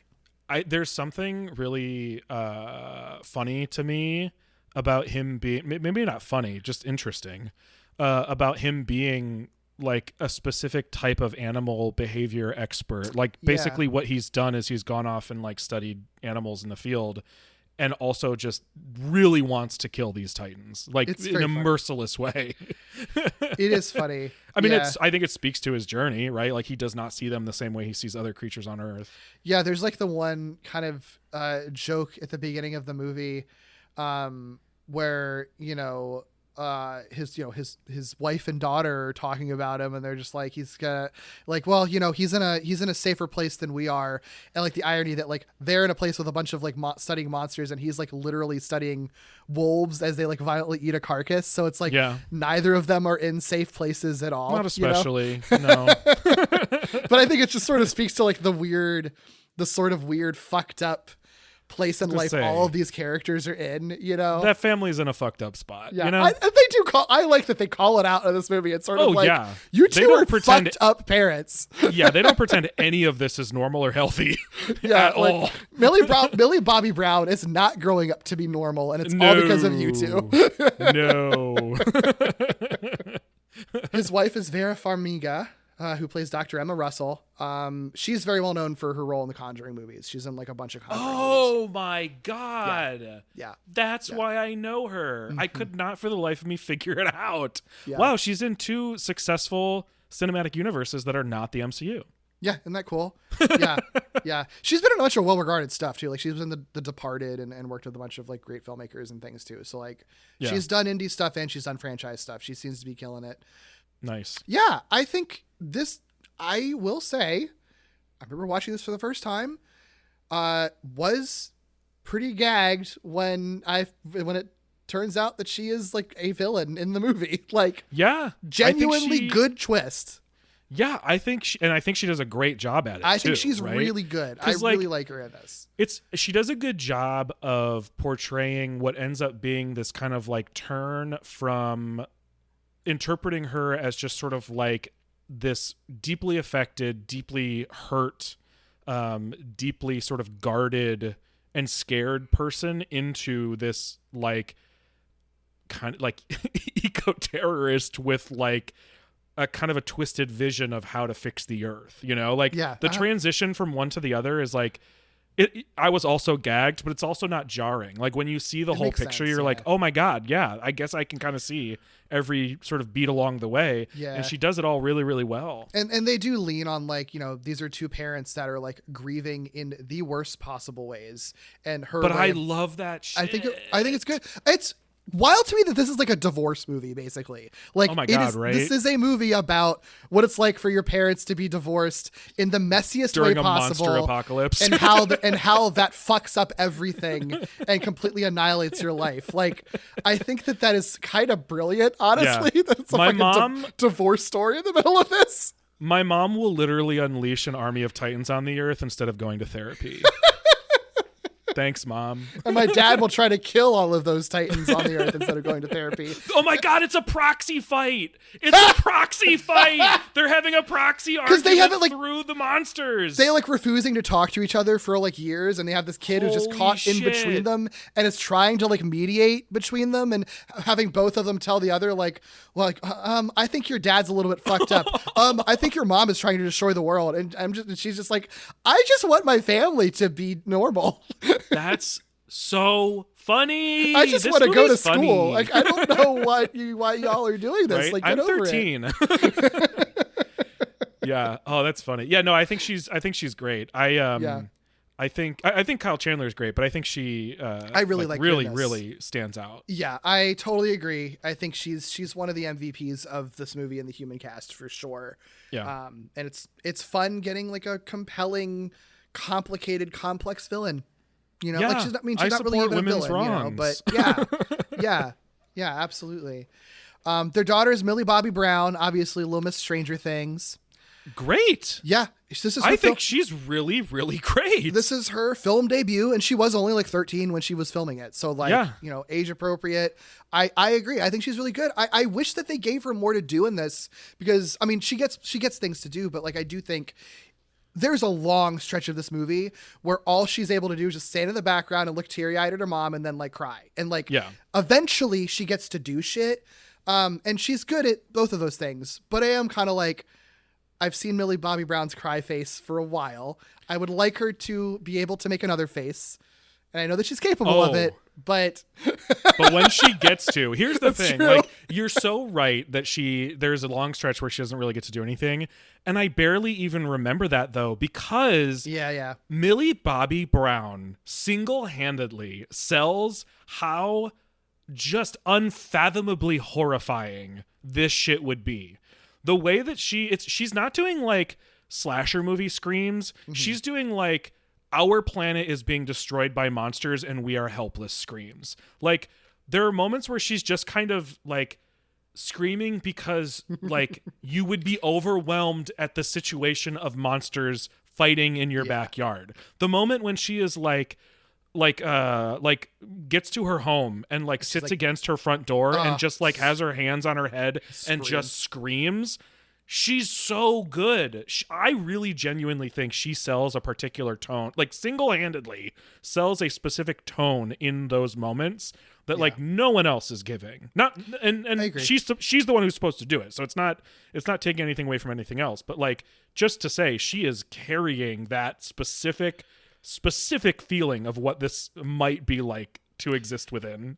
I agree with you. I think she is really good in that, and I think that like her role in this like a divorce story, the divorce that almost ended the world story, like her role in it is to just sort of show like the sort of human repercussion of that. Yeah. I love that. I think that's really smart. While also still getting to be like a plucky kid who like also saves the day too. Who says shit a lot because she's 13. Says shit a lot, right? Yeah. I think this movie has a lot of fun with like, you know, having cast someone who is like age appropriate and young, but also not like a child. So then you have like character like Charles Dance's character who like truly treats her like she's a 6-year-old, and then she can fire back at him and be like, fuck you. Like when he does like the silly, like hand over face thing, like she's a baby and she just flicks him off. Does like, the little flick off. Yeah. The subtle flick off. Yeah. Millie Bobby Brown, I do think is sort of like kind of perfect for this position specifically because one of the challenges you run into so much with like kid actors is like finding somebody who can play a particular age convincingly, but often isn't that actual age. For some reason, Millie Bobby Brown is just like exactly the right age for how she looks and the characters that she is playing. Like in this moment, she looks 13. She feels 13. She actually is 13. You know? Yeah. I also, you know, she gets the big smirk when Godzilla shows up that I know that they put in the trailer. God. The fucking what's funny is I remembered that Millie Bobby Brown was connected to this universe in some way, shape, or form, but my mind had conflated what I certainly saw in commercials for this movie with the first movie. And so I remember watching the 2014 one and being like, oh shit, she's not in this. And then realizing like, yeah, she was 10. But yeah, she gets to do so many funny things in this. And this just like, I don't know, for whatever reason, I thought she was in like a more bleak, serious movie, and she's not. She's like a part of the fun. That face she makes, the like fucking like disaster girl meme face, is so funny. Yeah, like Godzilla's here and he's about to fuck your shit up. Yeah, and I'm rooting for him. Yeah, it reminds me so much of the girl with the house on fire in the background. It's hilarious. It's so true. It's so good. Yeah, no, she's great. She is so fantastic in this. I like her a lot too. Pivoting to someone I don't like, I just want to get through it really quick. Thomas Middleditch is in this as one of the Monarch guys, Sam Coleman. He's an improv comedian. He's very well known for Silicon Valley. He's also well known for being a sex pest who's been kind of canceled for the last few years. So I thought he was annoying in this movie anyway. He sucks. He's in a very comic relief role. He's meant to be like the I'm freaking out guy who's cracking jokes. I think the problem is that, for one, you already have Bradley Whitford in the movie being the guy who's the funny guy who's freaking out, cracking jokes. And he's Bradley Whitford, so he does it better and is like less annoying. But also, I think that this made sense. This made everything clicked into place for me when I read it. He's kind of an artifact character because in the original script, he was a big connection to Mark, Kyle Chandler's character, where they were sort of old friends from Monarch, and they were going to be sort of an emotional connection, you know, where he's like a character that Mark can bounce off of throughout the movie. They end up rewriting it so that Serizawa is actually someone who is very close to Mark and is in kind of a mentor position. Makes way more sense. Take that away from Thomas Middleditch, which means that Thomas Middleditch really has no role other than just sort of hovering around and making like unfunny remarks like, did he say gonorrhea? Like, the worst joke in this fucking movie. Hated that. It's so bad. They should have just, when they made that rewrite, they should have cut him out of the movie. He fulfills no role. He just takes up space and is like a creepy guy in real life. So like, he doesn't need to be here, you know? Like, yeah. Can I tell you, like, I think I figured there would be a Bradley Whitford character in this movie from what I knew of Skull Island, right? Skull Island is a pretty sincere movie with like one funny guy. I figured this one would be pretty similar. There's actually a lot more humor in this one than I expected, but Bradley Whitford is that guy in this one. Sure. Middleditch and my beloved O'Shea Jackson Jr. and also, what's his name? Anthony Ramos. they all feel like punch-up characters. They feel like characters that got lines because someone was like, hey, can you punch this up? There's not enough jokes.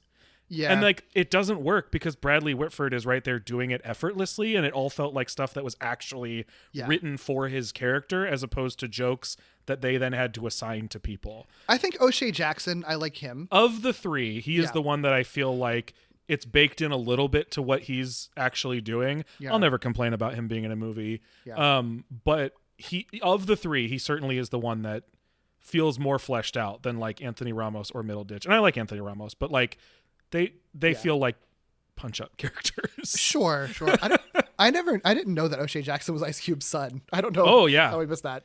Yeah, he played Ice Cube in that movie in Straight Outta Compton. That's what I learned. I was like, oh, didn't know that. That's really cool. But yeah, no, I think O'Shea Jackson because he's not in the movie a lot. So the few times, so he pretty much only ever talks to say a quip, and those quips are usually very funny, and it's usually more like commenting. Like he's the one who makes the comment of like, if I had you two as parents, I would run away too. Like, I think that he makes comments for the audience, which I think is good.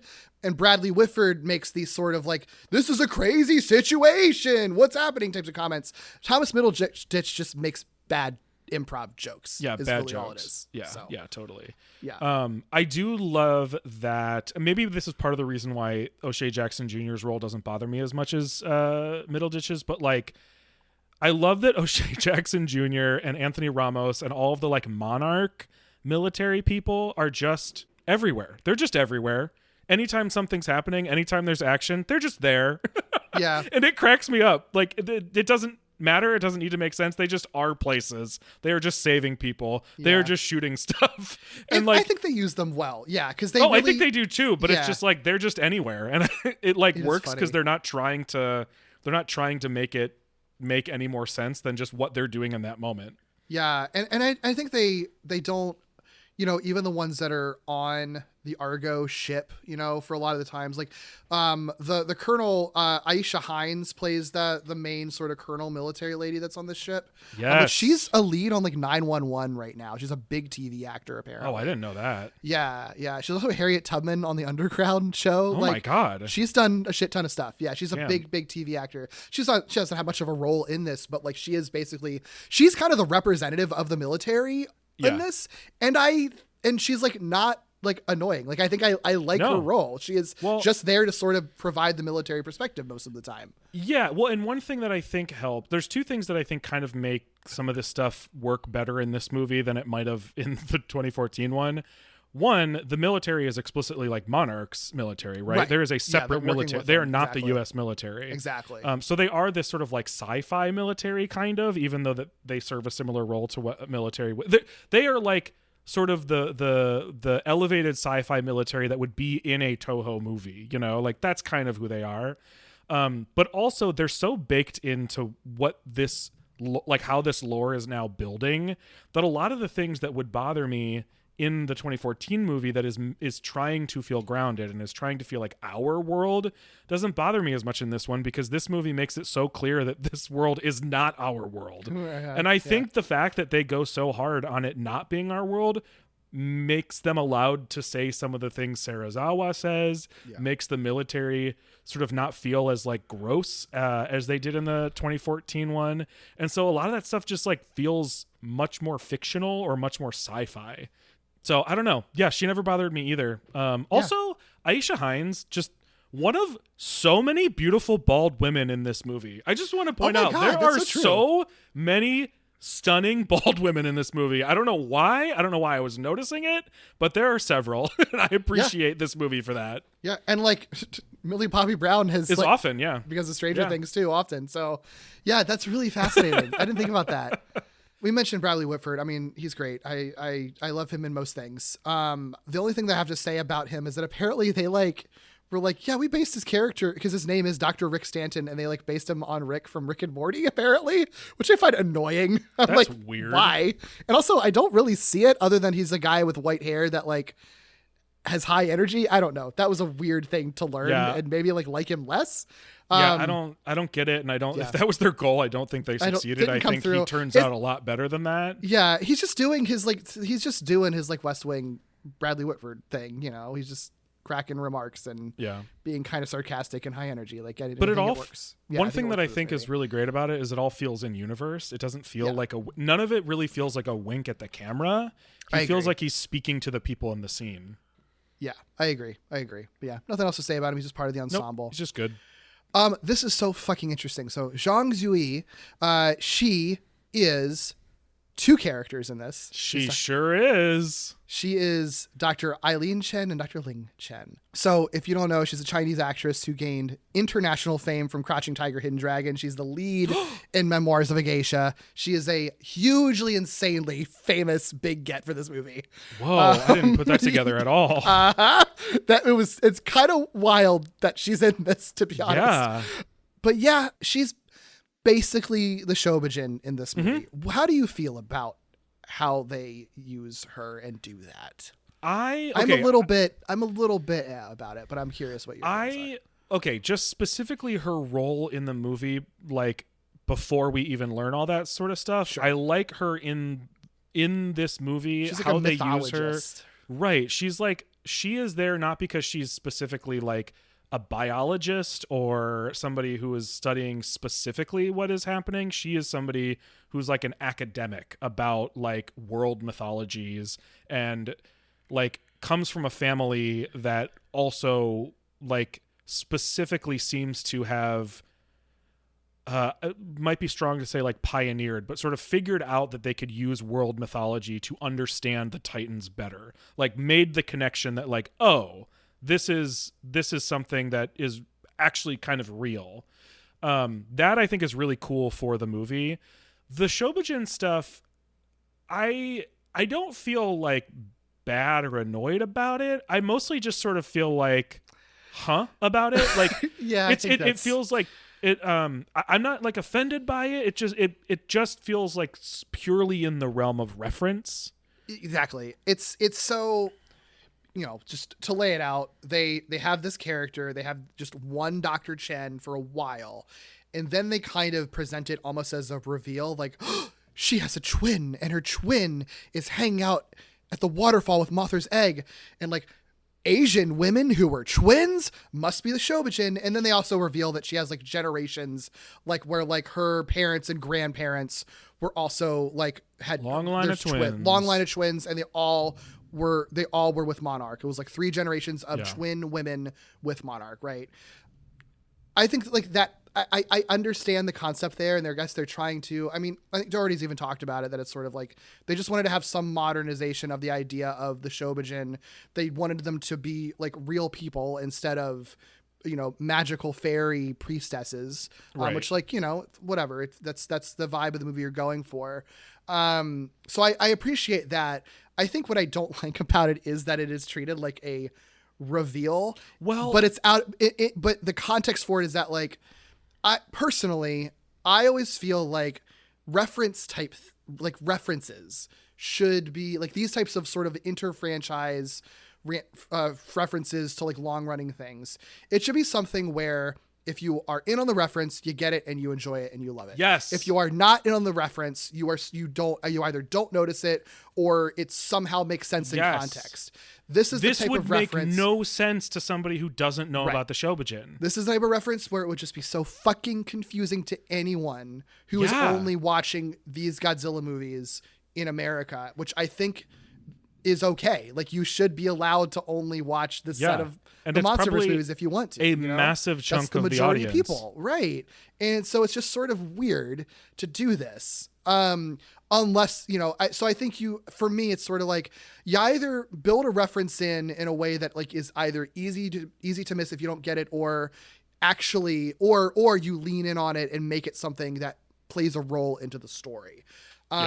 I will say, I think that the idea maybe originally was that like it would be something where maybe in the future they would be used more, something like that, because there was originally going to be a mid-credit scene where you do see the 2 Chen twins together and they go to like a temple. They go to a temple with a Mothra egg, and their twin daughter, or not both of their, but one of their twins' daughters, or the twin daughters of one of them.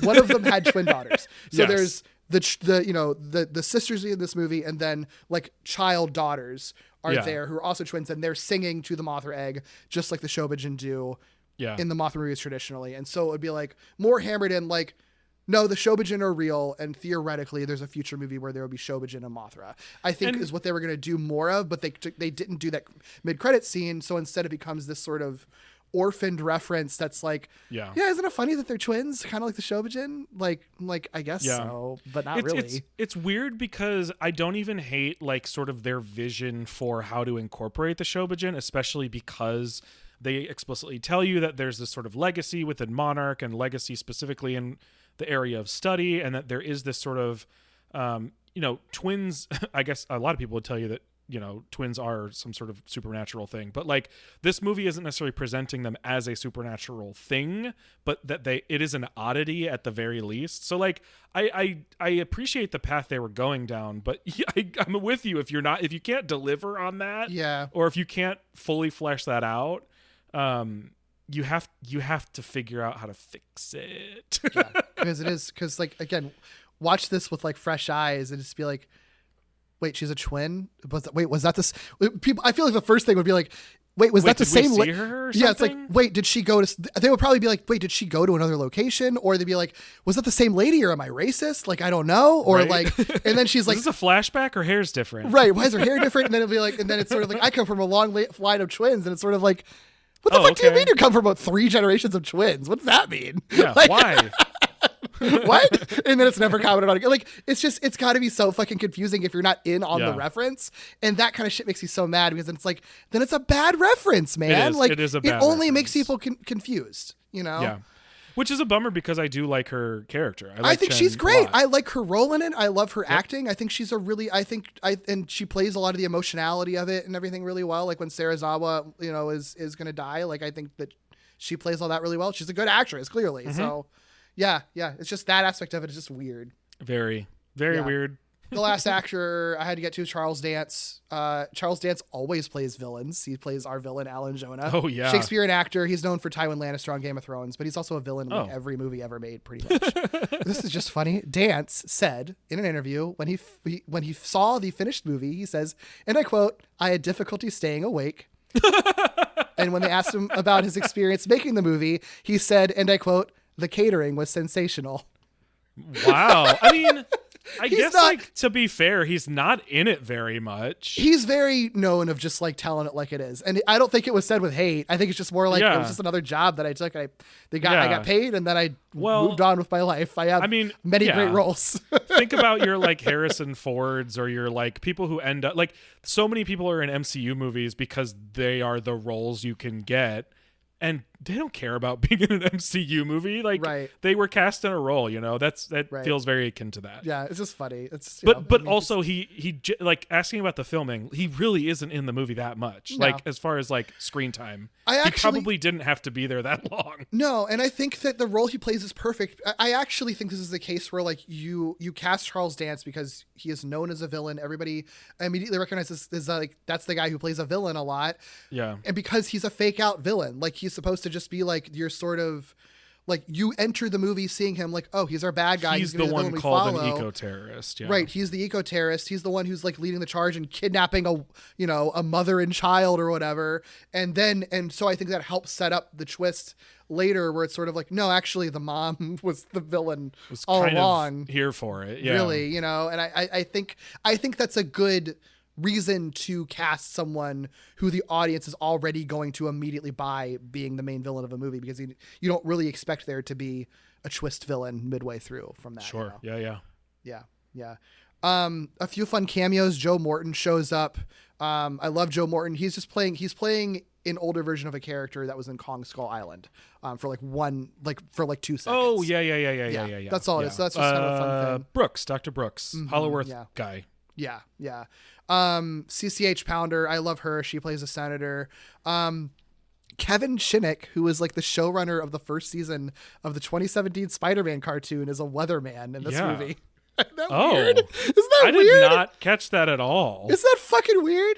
Yeah, that is weird. But also, good for him. That's fun. Weird walloping web snappers connection there. Yeah, never would have expected that. There's a bunch of like all the fighter pilots are like voice cameos. Like a lot of people who worked on the movie, and then also like Seth Green and Eli Roth for some reason they're just like voice cameos as fighter pilots. Okay. yeah, I don't know. It's anyway. Anything else to say about people? Any other people you want to call out? I don't know that there's literally anyone left to call out. We actually kind of talked about everyone. Yeah. We've talked a little bit about it, but like the very first big thought I have, and I started with it, is just like this as a follow-up to Godzilla 2014. Yes. I just think it's a fascinating thing to have done. I know why. Obviously, it's a totally different sort of creative vision behind it, who had a very specific kind of like type of movie he wanted to make.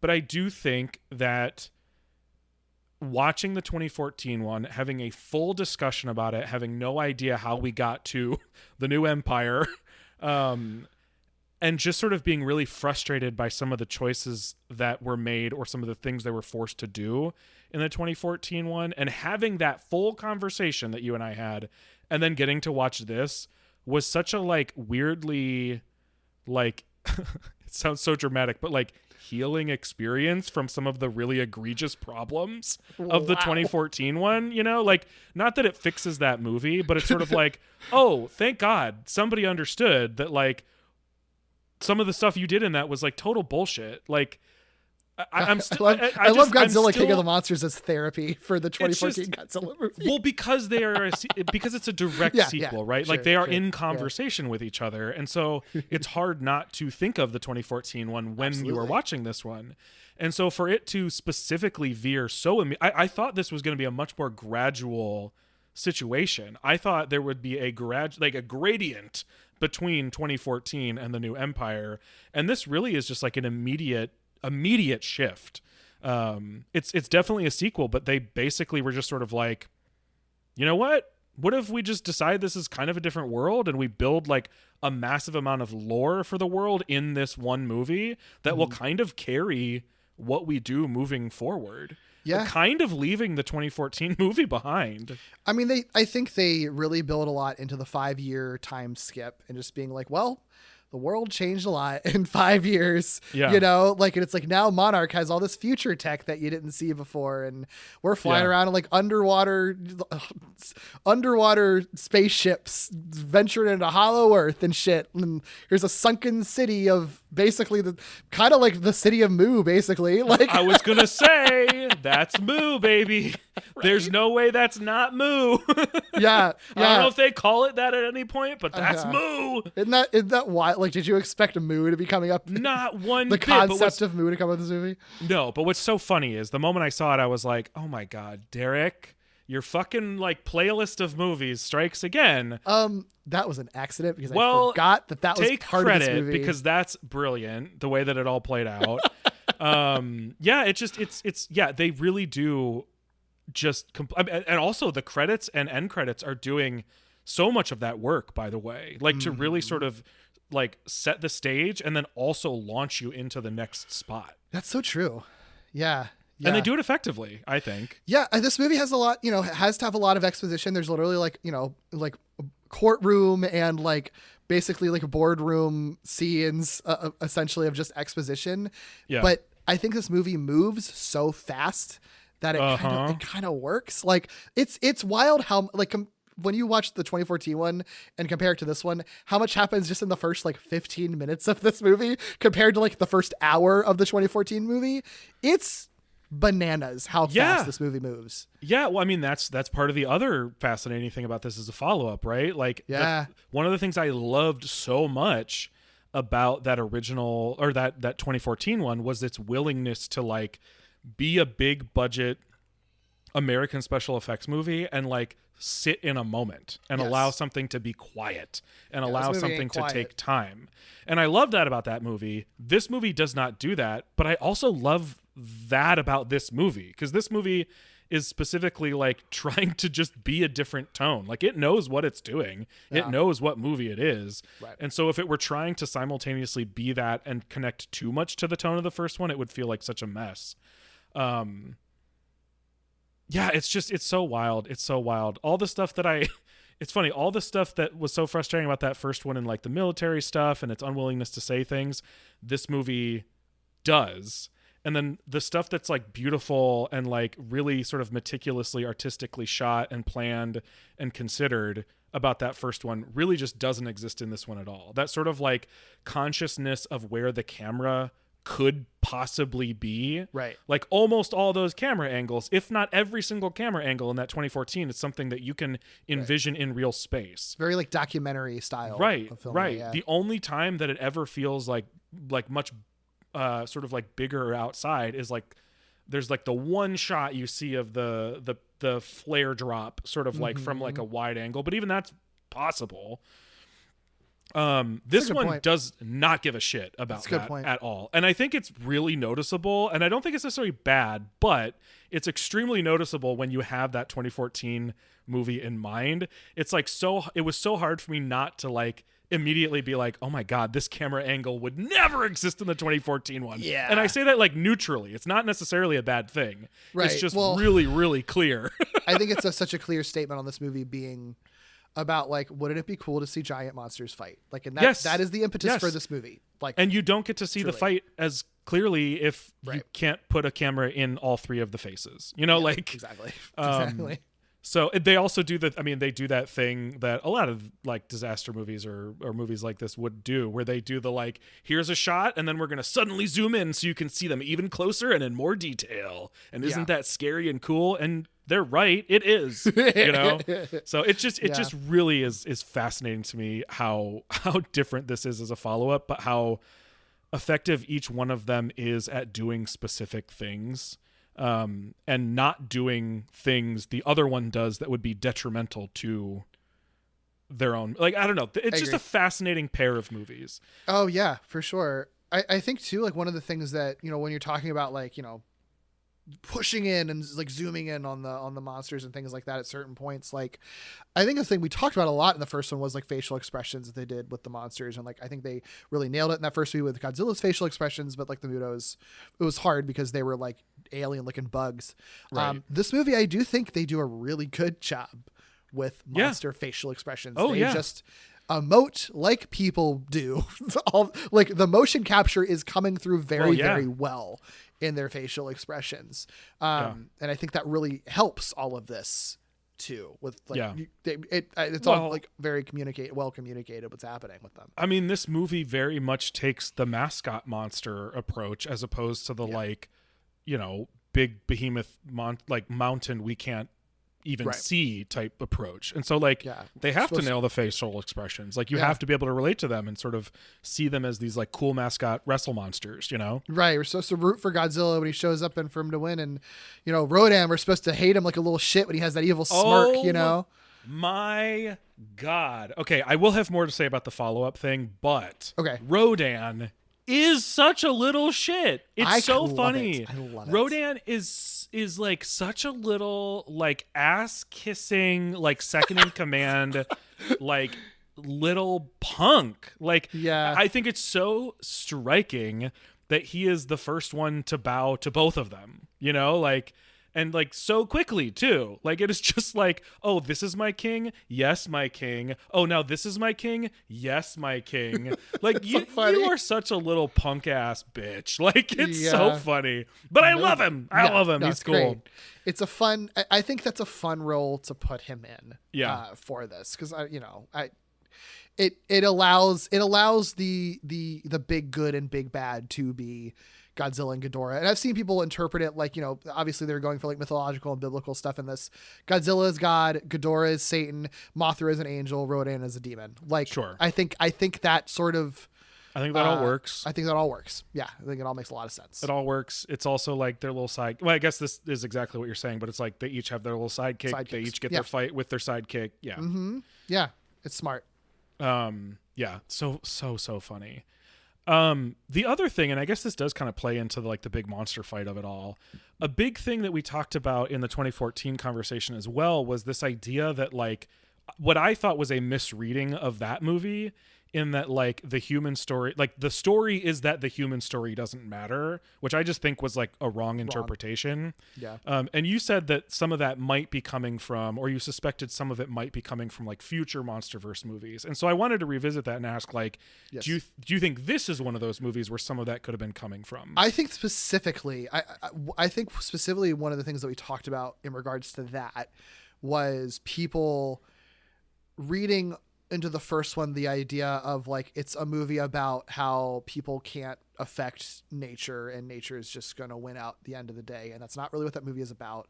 That is very much what is talked about in this movie, of humans just being kind of specks on a planet, and we can't control them, and we can't think we can control them, because this movie is about people trying to control monsters with the sonic orca device, and then it wreaks havoc, or that, I mean, that's part of many aspects of the plot. But it does like explore that and talk about that. I still think it's like not quite the takeaway though, because it's not like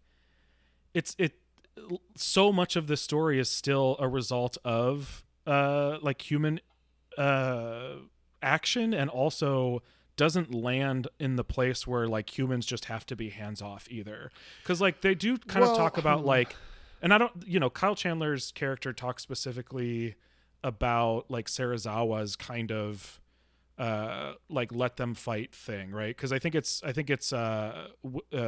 it Bradley Whitford's character is like, I loved when he used to say that, which is like a funny thing to say in this movie, because like that's okay, sure. That's an audience reference, because that it totally is. But it also, but then because he put it into the universe in that moment, somebody does respond to it to say like, well, it's not really just that. Like, it's more that we have to do this together. It's not whether we control or they take over. It's us figuring out how to coexist, which they do talk about as like, this used to be the case. We should be able to figure this out again. I agree with you. I think that, I mean, because what I was saying before is sort of what I think was the perception. I wasn't saying I agree with that. I do think the movie is sort of dealing with that idea and sort of figuring out how to address it. And I think what it ends up coming to is sort of like, we are kind of an invasive species in a way, but that doesn't mean that like we have to just give up, and let the monsters kill everybody. We don't just accept extinction in that case. It's more like we do have to figure out a way to work together, like you were saying, and coexist.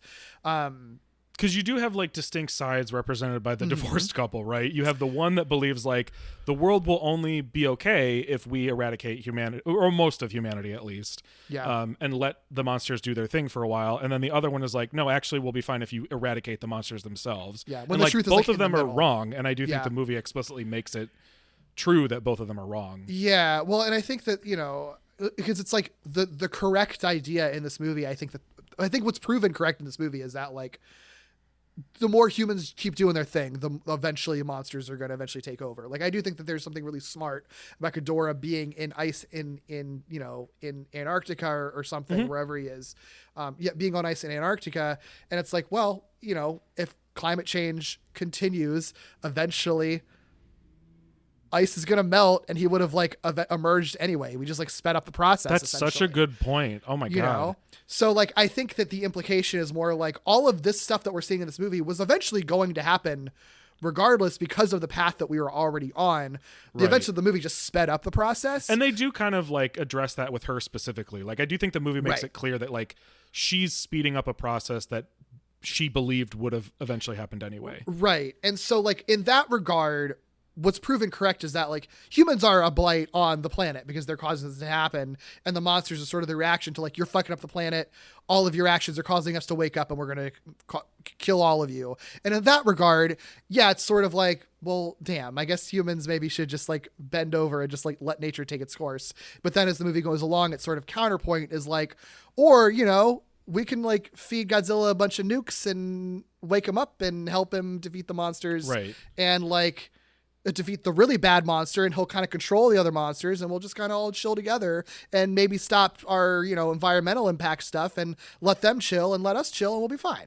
Well, I think they specifically use the metaphor of like humankind as like an infection on the planet.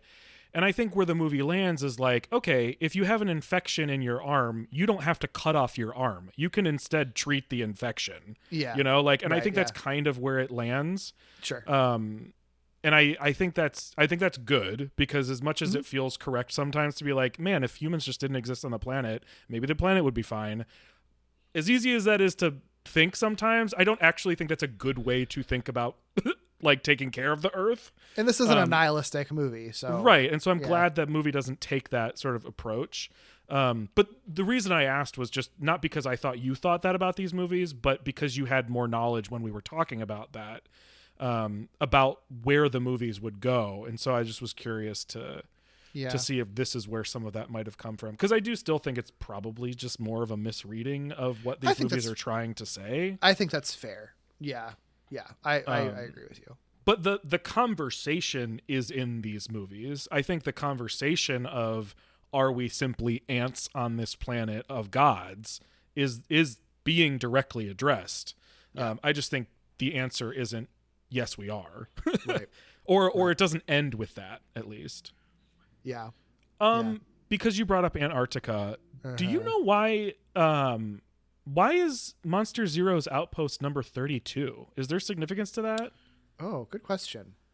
Because like it probably is. Mothra 61 makes sense. Godzilla's 54 makes sense. Rodan 56 makes sense.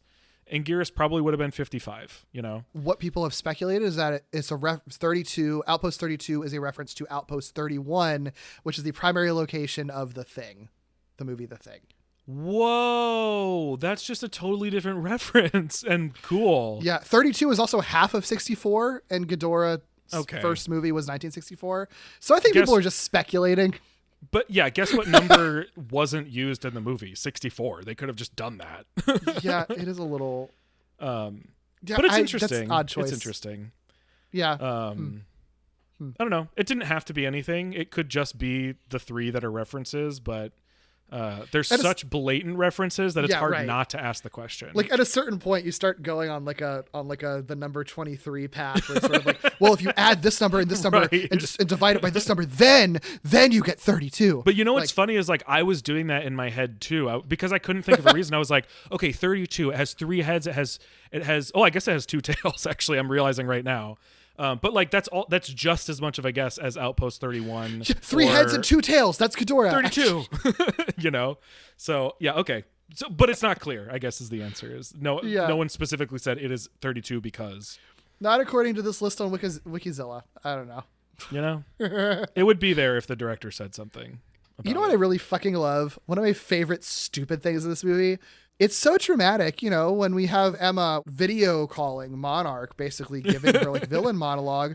She has a whole like edited video slideshow alongside it. She so prepared. Funny. She was prepared. And she has videos that cut away to clips of natural disasters and humans wreaking havoc on Earth. Okay, it's all that and better, because it also includes like artistic renderings of the planet dying. It's like Discovery Channel, like Walking with the Dinosaurs shit. Like it's so good. So funny. It's so funny. This movie knows exactly what it's doing and it cracks me the fuck up. Yeah, it's so funny because it is supposed to be her sort of like, put in your VHS tape and see the horrifying monologue of the villain moment. And it's just like the most pristinely put together PowerPoint presentation. Like, this had to take you so long. Like you were busy waking like ancient gods. When did you have time to put this together? I know. It's so wild. And like memorize your monologue that like went perfectly along with the stock footage that you picked out to use. Yeah. Like who made that CGI for your artistic renderings? Truly. I want to know whose job that is in real life. Someone in real life had to do that, you know? Yeah. Yeah. No, that was so good. That was so funny. We got to talk about specific things because so many things happen in this. Okay. If we're talking about monsters, the Rodan's introduction. Let's talk about monster introductions. Okay. Rodan's introduction is so fucking cool. I think they handled the what is scary about Rodan being around very, very well. Yes. I think they make it really genuinely scary. It's one of the most like disaster movie moments of the movie, and I just thought it was fucking cool seeing people flying away and getting sucked up in this like wind wake of Rodan, who just is not paying attention to them at all, which is very true to like Toho flying monsters often. So I love it. I thought that was great. And I mean, I don't know, anytime you see a monster like burst out of a volcano, like dude, cool, always here for it, man. Every time. Yeah, that one was sick. Very straightforward. That one was sick. What do you think about some of the Mothra stuff? Mothra's introduced in an odd way. We also get some of the Cocoon stuff going on. Yeah, I like that Mothra gets to be the first monster introduced in this movie. And you briefly see her larval form. It's hard to see it. It is. But because it's very, very glowy. But I like that she's the first one introduced. What do you think of her Spider-Man webbing? I think it's cool. I think it's cool too. I think especially because the larval form doesn't really get to do much in this movie. Instead of the larval form shooting spider webs, the spider silk, super spider webs, Mothra gets to do it. Yeah, it's fun. Her web cool. balls. Mm-hmm. Yeah, slapping Ghidorah up against a skyscraper with her webbing. Good. It's good. I like that. I don't remember if this is Godzilla's introduction, but it is one of my favorite scenes in the movie. When Godzilla is swimming and they're in the Argo ship underwater, dude, and they can basically hear it. They have it's set up so well because they have this sort of ability to track his vitals and everything, so you're hearing his heartbeat over the intercom in the ship, which that's not going to stress people out. You can hear his heartbeat over the ship, and then eventually they open up the screen and you see Godzilla swimming from the utter darkness of the sea, but you just see the bum bum of the lights of his dorsal fins glowing blue to his heart, the beat to his heartbeat, which means you get that sick unsettling horror movie effect of something getting closer to you, but it's seemingly in increments because the lights are flashing. So good. So every time you get a new heartbeat with his dorsal fins, he's just closer. You don't see him getting closer. He just is closer. It's so effective. It's one of the coolest looking effects in this movie. I think it's my favorite sequence in this movie, actually. It's incredible. I know it's wild because there's monster fights and shit, but it's so unexpected. And it's such a nice way to, reintroduce Godzilla in a way that makes it clear that he is a scary giant lizard thing that swims, and they're in an underwater facility. And that is scary, and it feels scary. And I don't know. It's just in a movie where Godzilla is the hero, I think reminding you that it is meant to be a creature that is kind of terrifying, and these people are in a terrifying situation with giant monsters. I think that really does that effectively. And also it's just fucking cool. The flashing lights are cool. I think the movie balances really well, acknowledging that Godzilla is on our side in the sense that Godzilla protects the earth, but Godzilla also could crush us if he wanted to. Right. And he knows he could do that. I like that a lot. Yes. They even have a line where it's glad he's on our side, and someone says for now, just as a reminder that he could decide that we're not worth it at any moment. That moment is so cool. Yeah, one of the few moments this movie allows the monsters to be quiet. That's so true. That's that's actually a really good point. That's the quiet. That's I think another reason why it stands out so much because it's so quiet. Totally. Ghidorah's entrance. I mean, we've talked plenty about how scary Ghidorah is. I think it is very much due in part to this entrance that is just absolutely terrifying. Yeah. I love that they blow him out of the ice with explosives. That's not gonna go well. It's all you're just watching a disaster about to happen, and the disaster's so much worse than you could ever possibly imagine. So good. That looks good. And then the fact that he's just controls a fucking hurricane around him. If you want to go for the climate change metaphor, dude. Oh no, humans have created impossible storms now. It's really smart because again, the whole movie is predicated on how fucking scary this guy is, and it just makes it that much scarier that anytime they want to show him off or you have anyone approaching him, you have to go through a fucking just nonstop intense whirlwinds that he suddenly you just see his shadow and silhouette first before he emerges from it. It's so freaky looking every time. In the middle of a hurricane, they're supposed to be calm. The eye of the storm is supposed to be calm, and instead this one has a fucking dragon. That's so true. A three-headed alien dragon that shoots lightning from its mouth, and also its wings. Yeah. So good. A big thing that we need to talk about is there's an oxygen destroyer in this movie. The oxygen destroyer is used, and then the it kills Godzilla, sort of, kind of, and the solution to it. And there's a solution to resurrecting Godzilla that includes detonating a nuclear warhead. There's a lot there. And I think that if there's one thing that a lot of people who don't like this movie point to is a reason they don't like it, I think all of that stuff is a big part of that. So, okay, there's a lot here, and I do think it's more complicated than I would like for myself to think it is.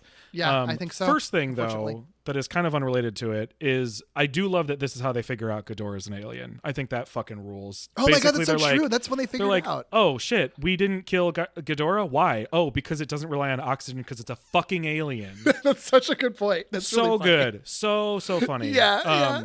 But to your actual point, I think I don't like the idea, of course, that the solution to saving the world is using a nuclear bomb. I also recognize that this movie has established within its lore that these monsters fed on radiation when they lived prehistorically, when there was more radiation on the earth, and then they live underground now because there is more radiation accessible to them underground. So they establish it makes sense in context. I know, and that's what's so frustrating about it, because it's sort of like, okay, I totally get how you get from point A to point B. It feels more to me like something that is like an unfortunate side effect of what otherwise is actually like easy to follow storytelling. Right. It doesn't change the fact that it is a big bummer that the solution to this movie is a nuclear bomb, when the last movie was completely unwilling to condemn nuclear weapons, and only went so far as to make one ineffective. Yeah, I think, and I guess if you're listening and just like want it to be like crystal clear, it is just the idea that like Godzilla as originally conceived was based in the idea that like nuclear weapons are horrible, awful, monstrous things that humans have invented and inflicted on the world. And he was obviously born out of like Hiroshima and Nagasaki and the sort of trauma, dealing with the trauma from that and the nuclear fear from that. And throughout, the whole history of the franchise, not every Godzilla thing has dealt with the nuclear side of things, but many of them have, and they almost always are, whether it's metaphor, allegory, or dealing with it like very straightforwardly. It's always just meant to be this idea that it's like, it was a mistake for humans to create the hydrogen and atomic bombs, and that's only bad.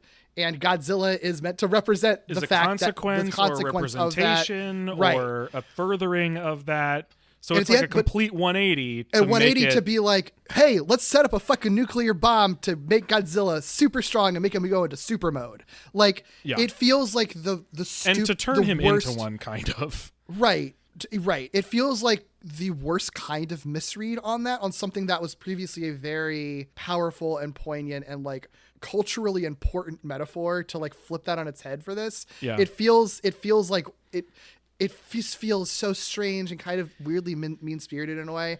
And it feels really negligent. It feels like the kind of thing that somebody might have excitedly figured out as a way to break a piece of the story. Yes. But then nobody questioned it. It's like a lot of like, wait, should we do that though? It's a lot of, I can definitely see it being a, wouldn't it be cool if ... and then they implement it and it's like, hey, this fits in perfectly for our narrative, and it feels really, we got a cool like big emotional death out of it. You get kind of a bit of redemption out of it. You get a justification for Godzilla going super mode, which is a thing that we love to see. Like, all of it makes sense contextually, but then they never thought back and sort of like, but like, why was like nuclear anything involved in Godzilla in the first place? And then thinking about that and being like, feels weird. And I also think the inclusion of the oxygen destroyer in this movie makes that worse. I think it makes it a little bit egregious because the oxygen destroyer is also so important to that narrative in the original movie of like weapons of mass destruction. And so now and it is like a devastatingly horrifying thing that they have to use it. Right.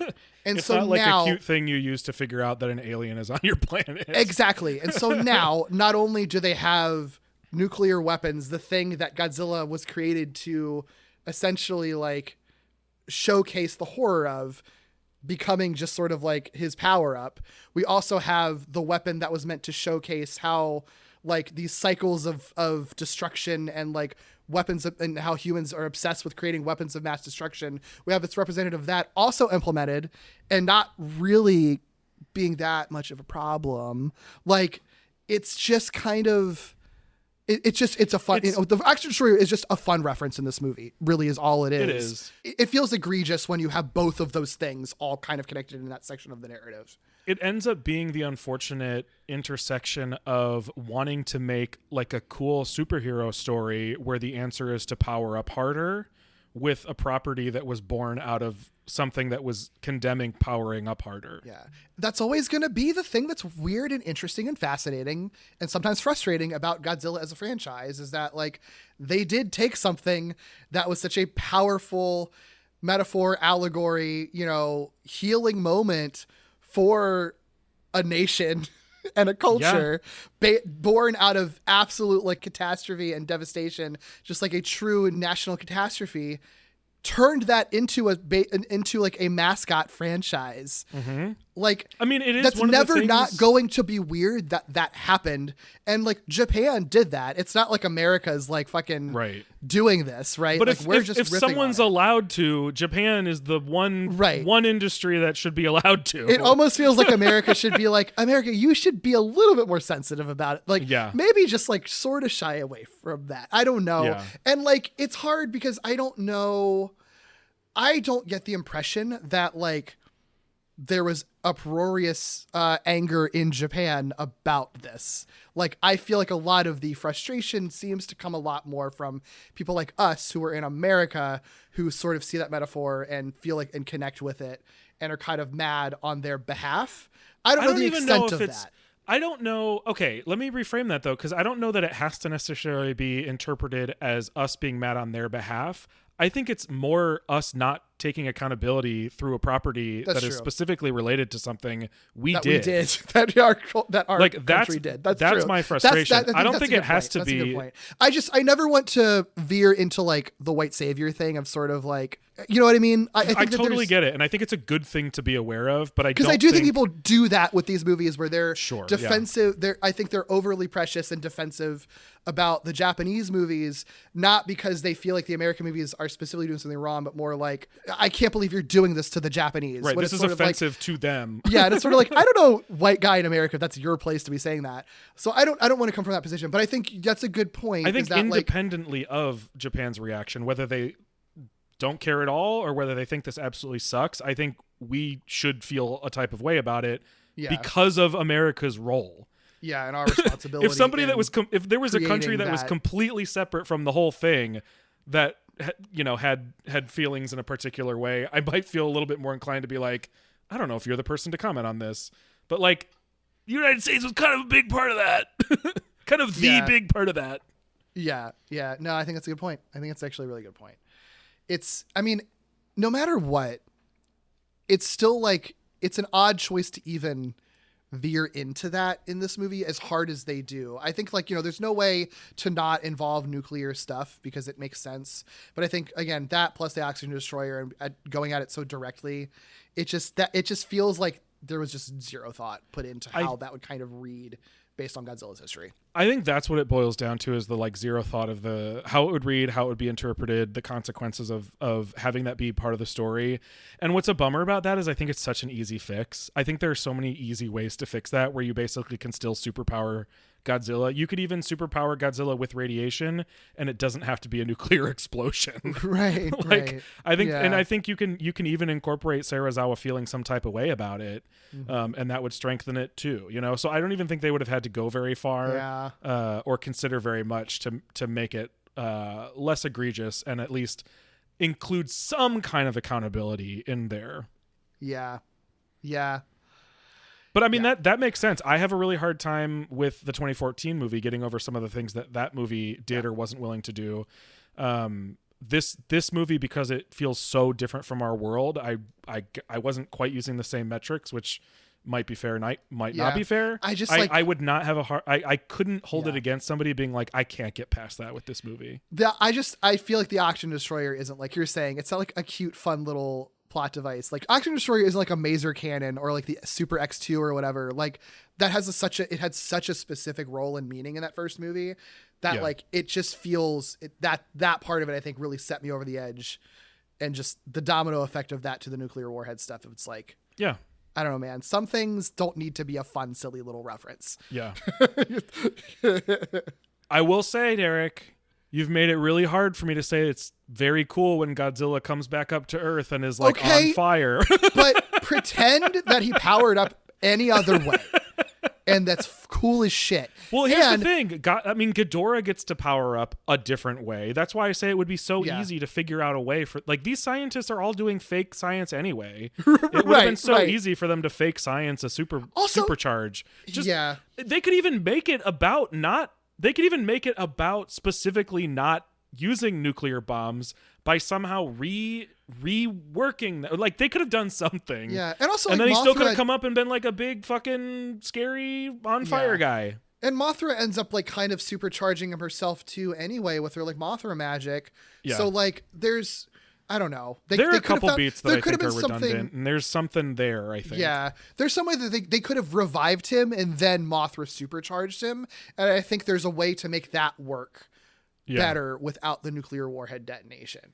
The one thing I will, or at least if the nuclear weapon is not what's supercharging him, and they can't figure out some way around using some sort of nuclear blast, there's still ways you can have a conversation within the movie about the very fucked up like need to do that. That's what a lot of those early Godzilla movies Godzilla movies that are critical are doing. They're sort of like, we don't want to do this thing, and it is our absolute last option. Yeah, they are not bothered at all about using a nuclear warhead. I mean, that's the problem. And that was one of the problems with the 2014 one, too. Yeah.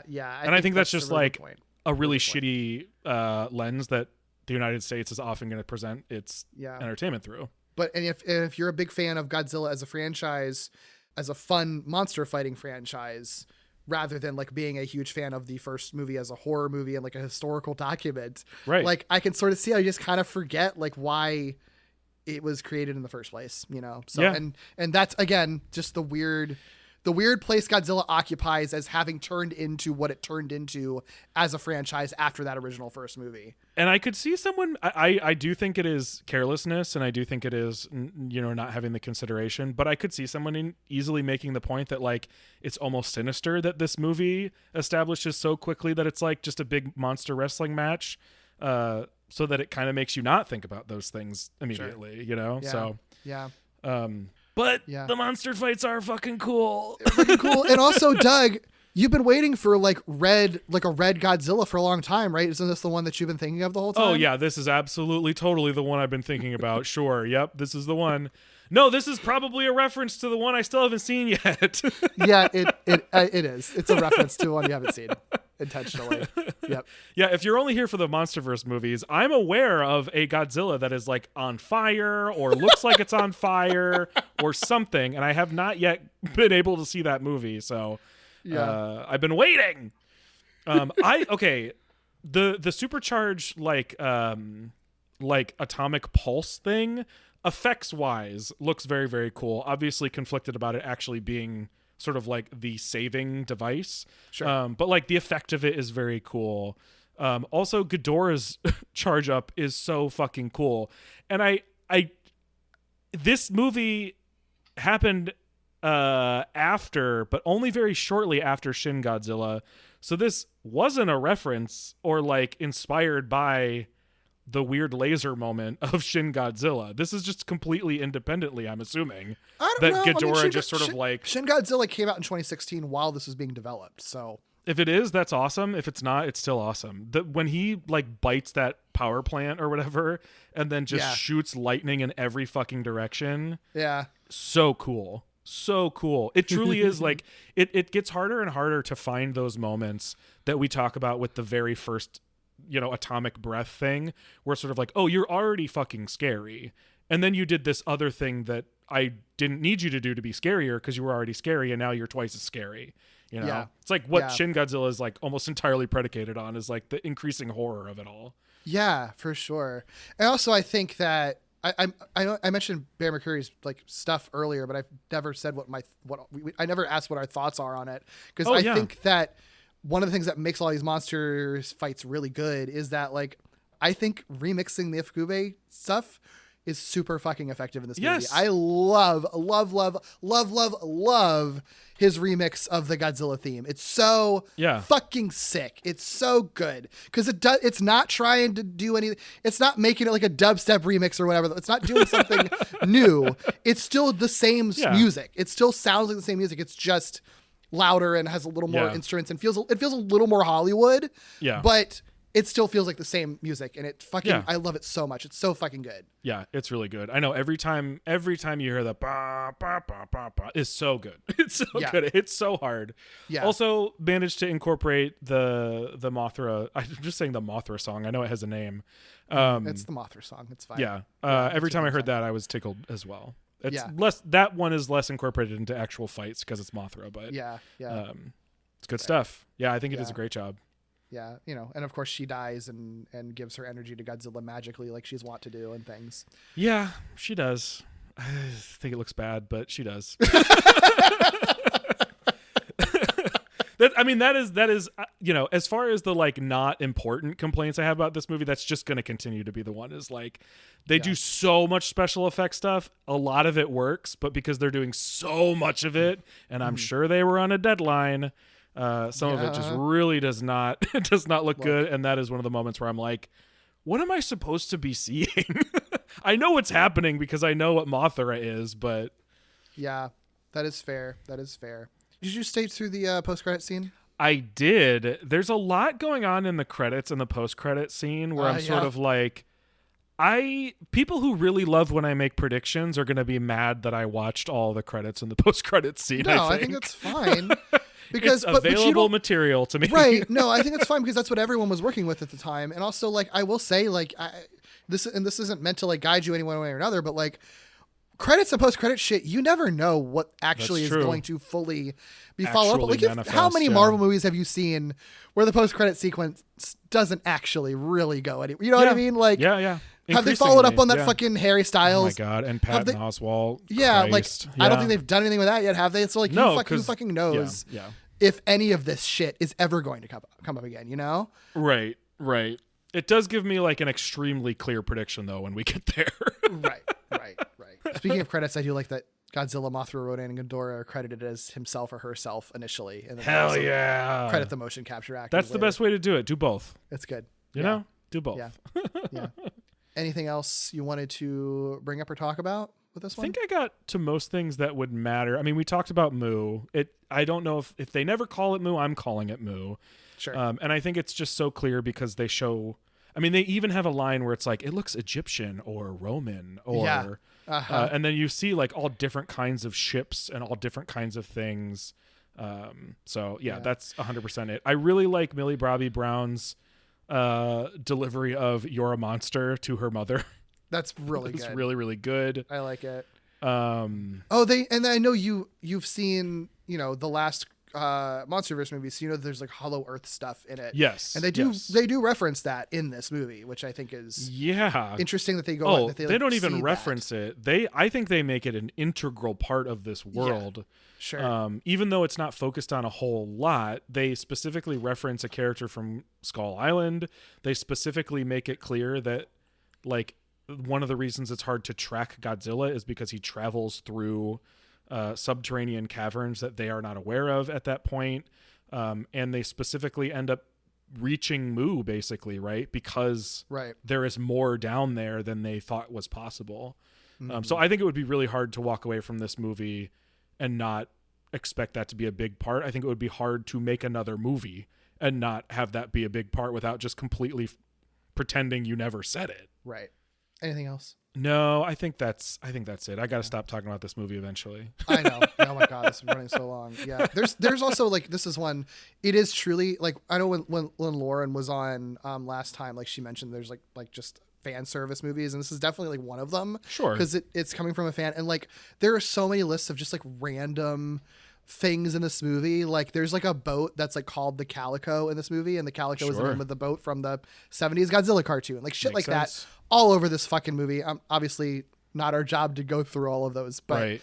it is. I do think that like if you want to forgive a lot of things about this movie, your route to forgiveness is through like it just being a fan servicey movie, like intentionally a fan service movie. And like in the same way that Destroy All Monsters was sort of like, don't think about it too much. Well, it's supposed to be a head empty movie, but we're always going to acknowledge that sometimes that can be dangerous. Right.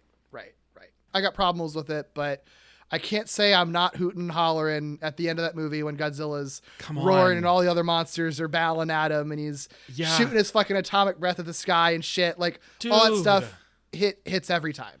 Was not mad to watch it again. Like, let's be so real. It's so fun. It's a great fucking time. It's a great fucking time. Yeah. So, for better or worse, it's a blast. So. Yep. All right, I'm going to show you some cover art. We do it because we do have a guest cover artist this time. So this art is by John at Deshijon on most platforms. And he did a beautiful rendition of a big monster fight from this movie, of course. Ooh. Oh, with the big four, of course. With the big four, yeah. I love the facial expressions and the like, what do you call it? Like the action lines on Godzilla and Ghidorah. Yeah, the little like, I don't know what those are officially like called. There's like but emotion. Yeah, they're like little things. I don't know, effects. I don't know what they're called. It's I like what you would see in comics and stuff. Yeah. I also love that Kevin is getting a hand to the face. It's so good.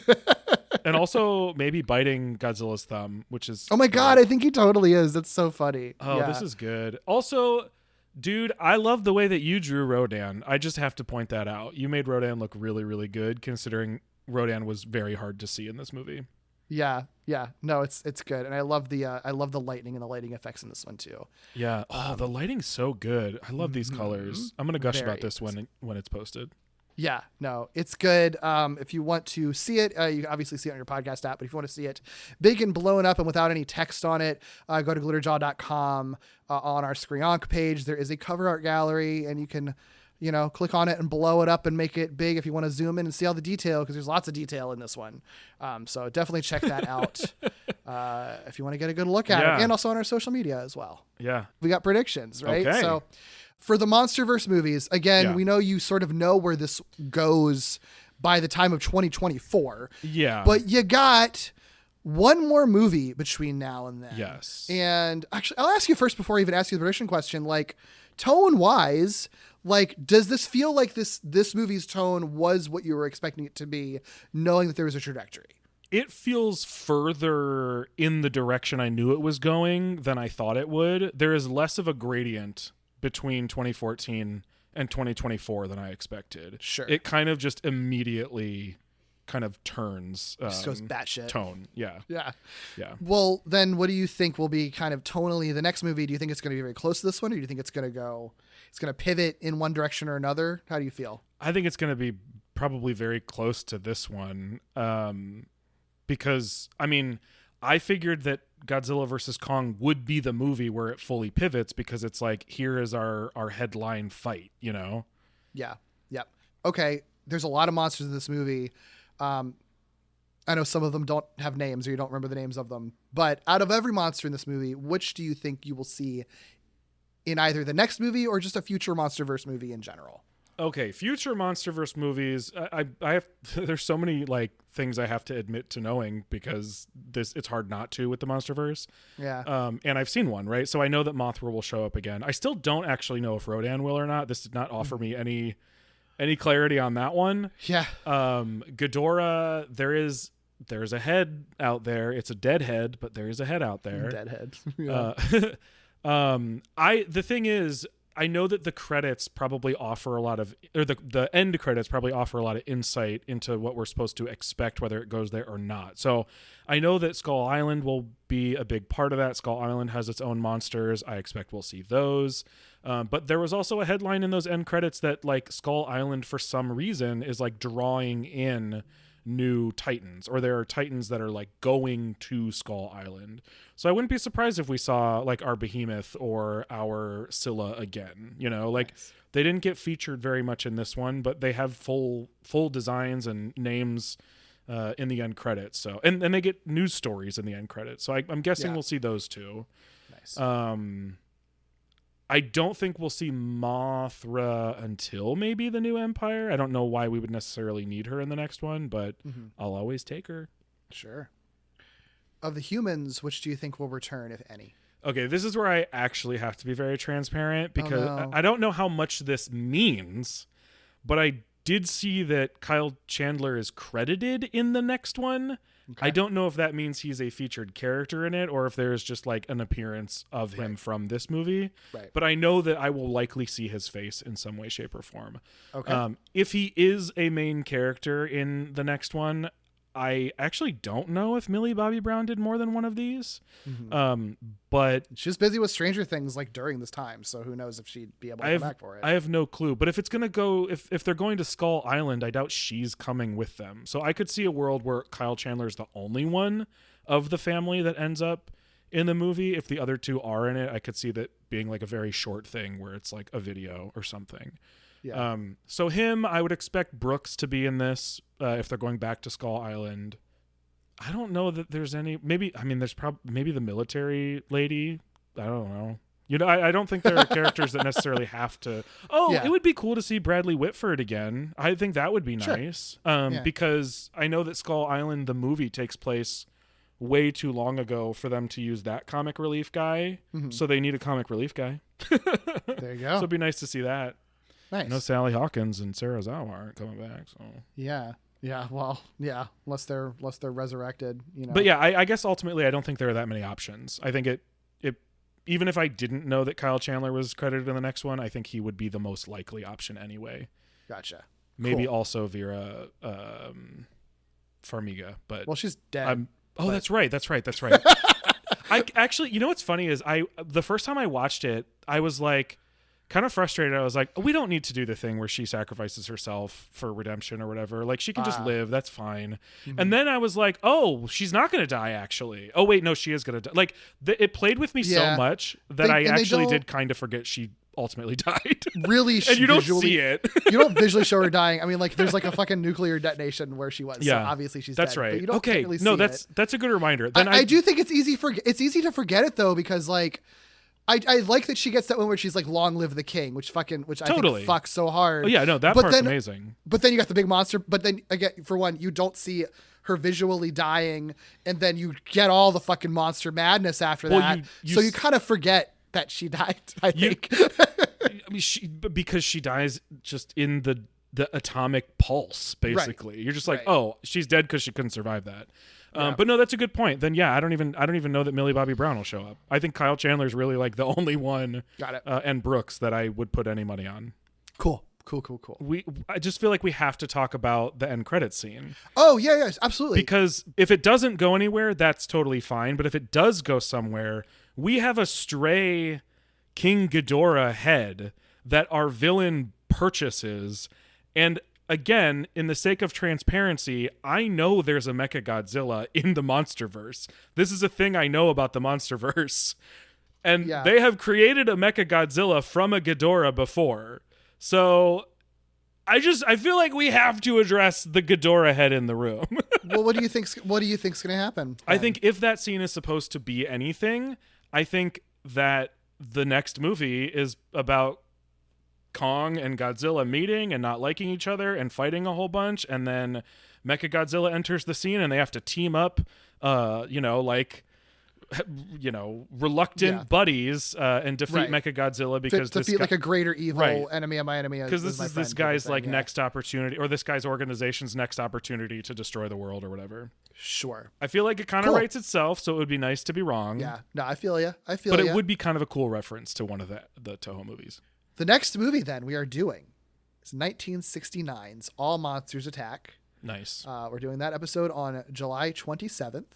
But this is the movie that comes out 1 year after Destroy All Monsters. So I know that you've like accidentally stumbled into things about this movie. So what do you know about this one? Yeah. As a refresh, I I accidentally saw like the first half of a sentence of the description on Max because Google failed me and led me to the wrong movie. So Cool. I know that it in some way, shape, or form has to do with somebody dealing with bullies. And so my prediction that I talked about last time, which I will maintain because it was actually one of my predictions for Destroy All Monsters, is that this movie will be about other monsters giving Manila a hard time and Godzilla having to help Manila either defeat them or, you know, like defeat them himself or whatever. I think that's what it is. I think all monsters attack the child, and I think it is Godzilla and the child versus the world. I love this so much. And I'm sticking to it. I fucking love it. I love that you have this pitch. I mean, in that case, then what kaiju do you think appear in this movie? I would expect it to be a lot of the same ones that we saw in Destroy All Monsters. I know that, well, Anguirus got a new suit. They're not showing Anguirus in that new suit again. So I will happily. That would be mean to you personally. It's sort of like give you a taste like, here he is, never mind. Now you're never going to see him in a movie ever again. If I weren't committed to watching every single Godzilla movie, I would just quit after that. That would be so cruel. But there's a new suit for Anguirus, so it would be absolutely ridiculous to not have Anguirus in there. I don't know why Anguirus would attack Godzilla's child, but whatever. It's going to be in there somewhere.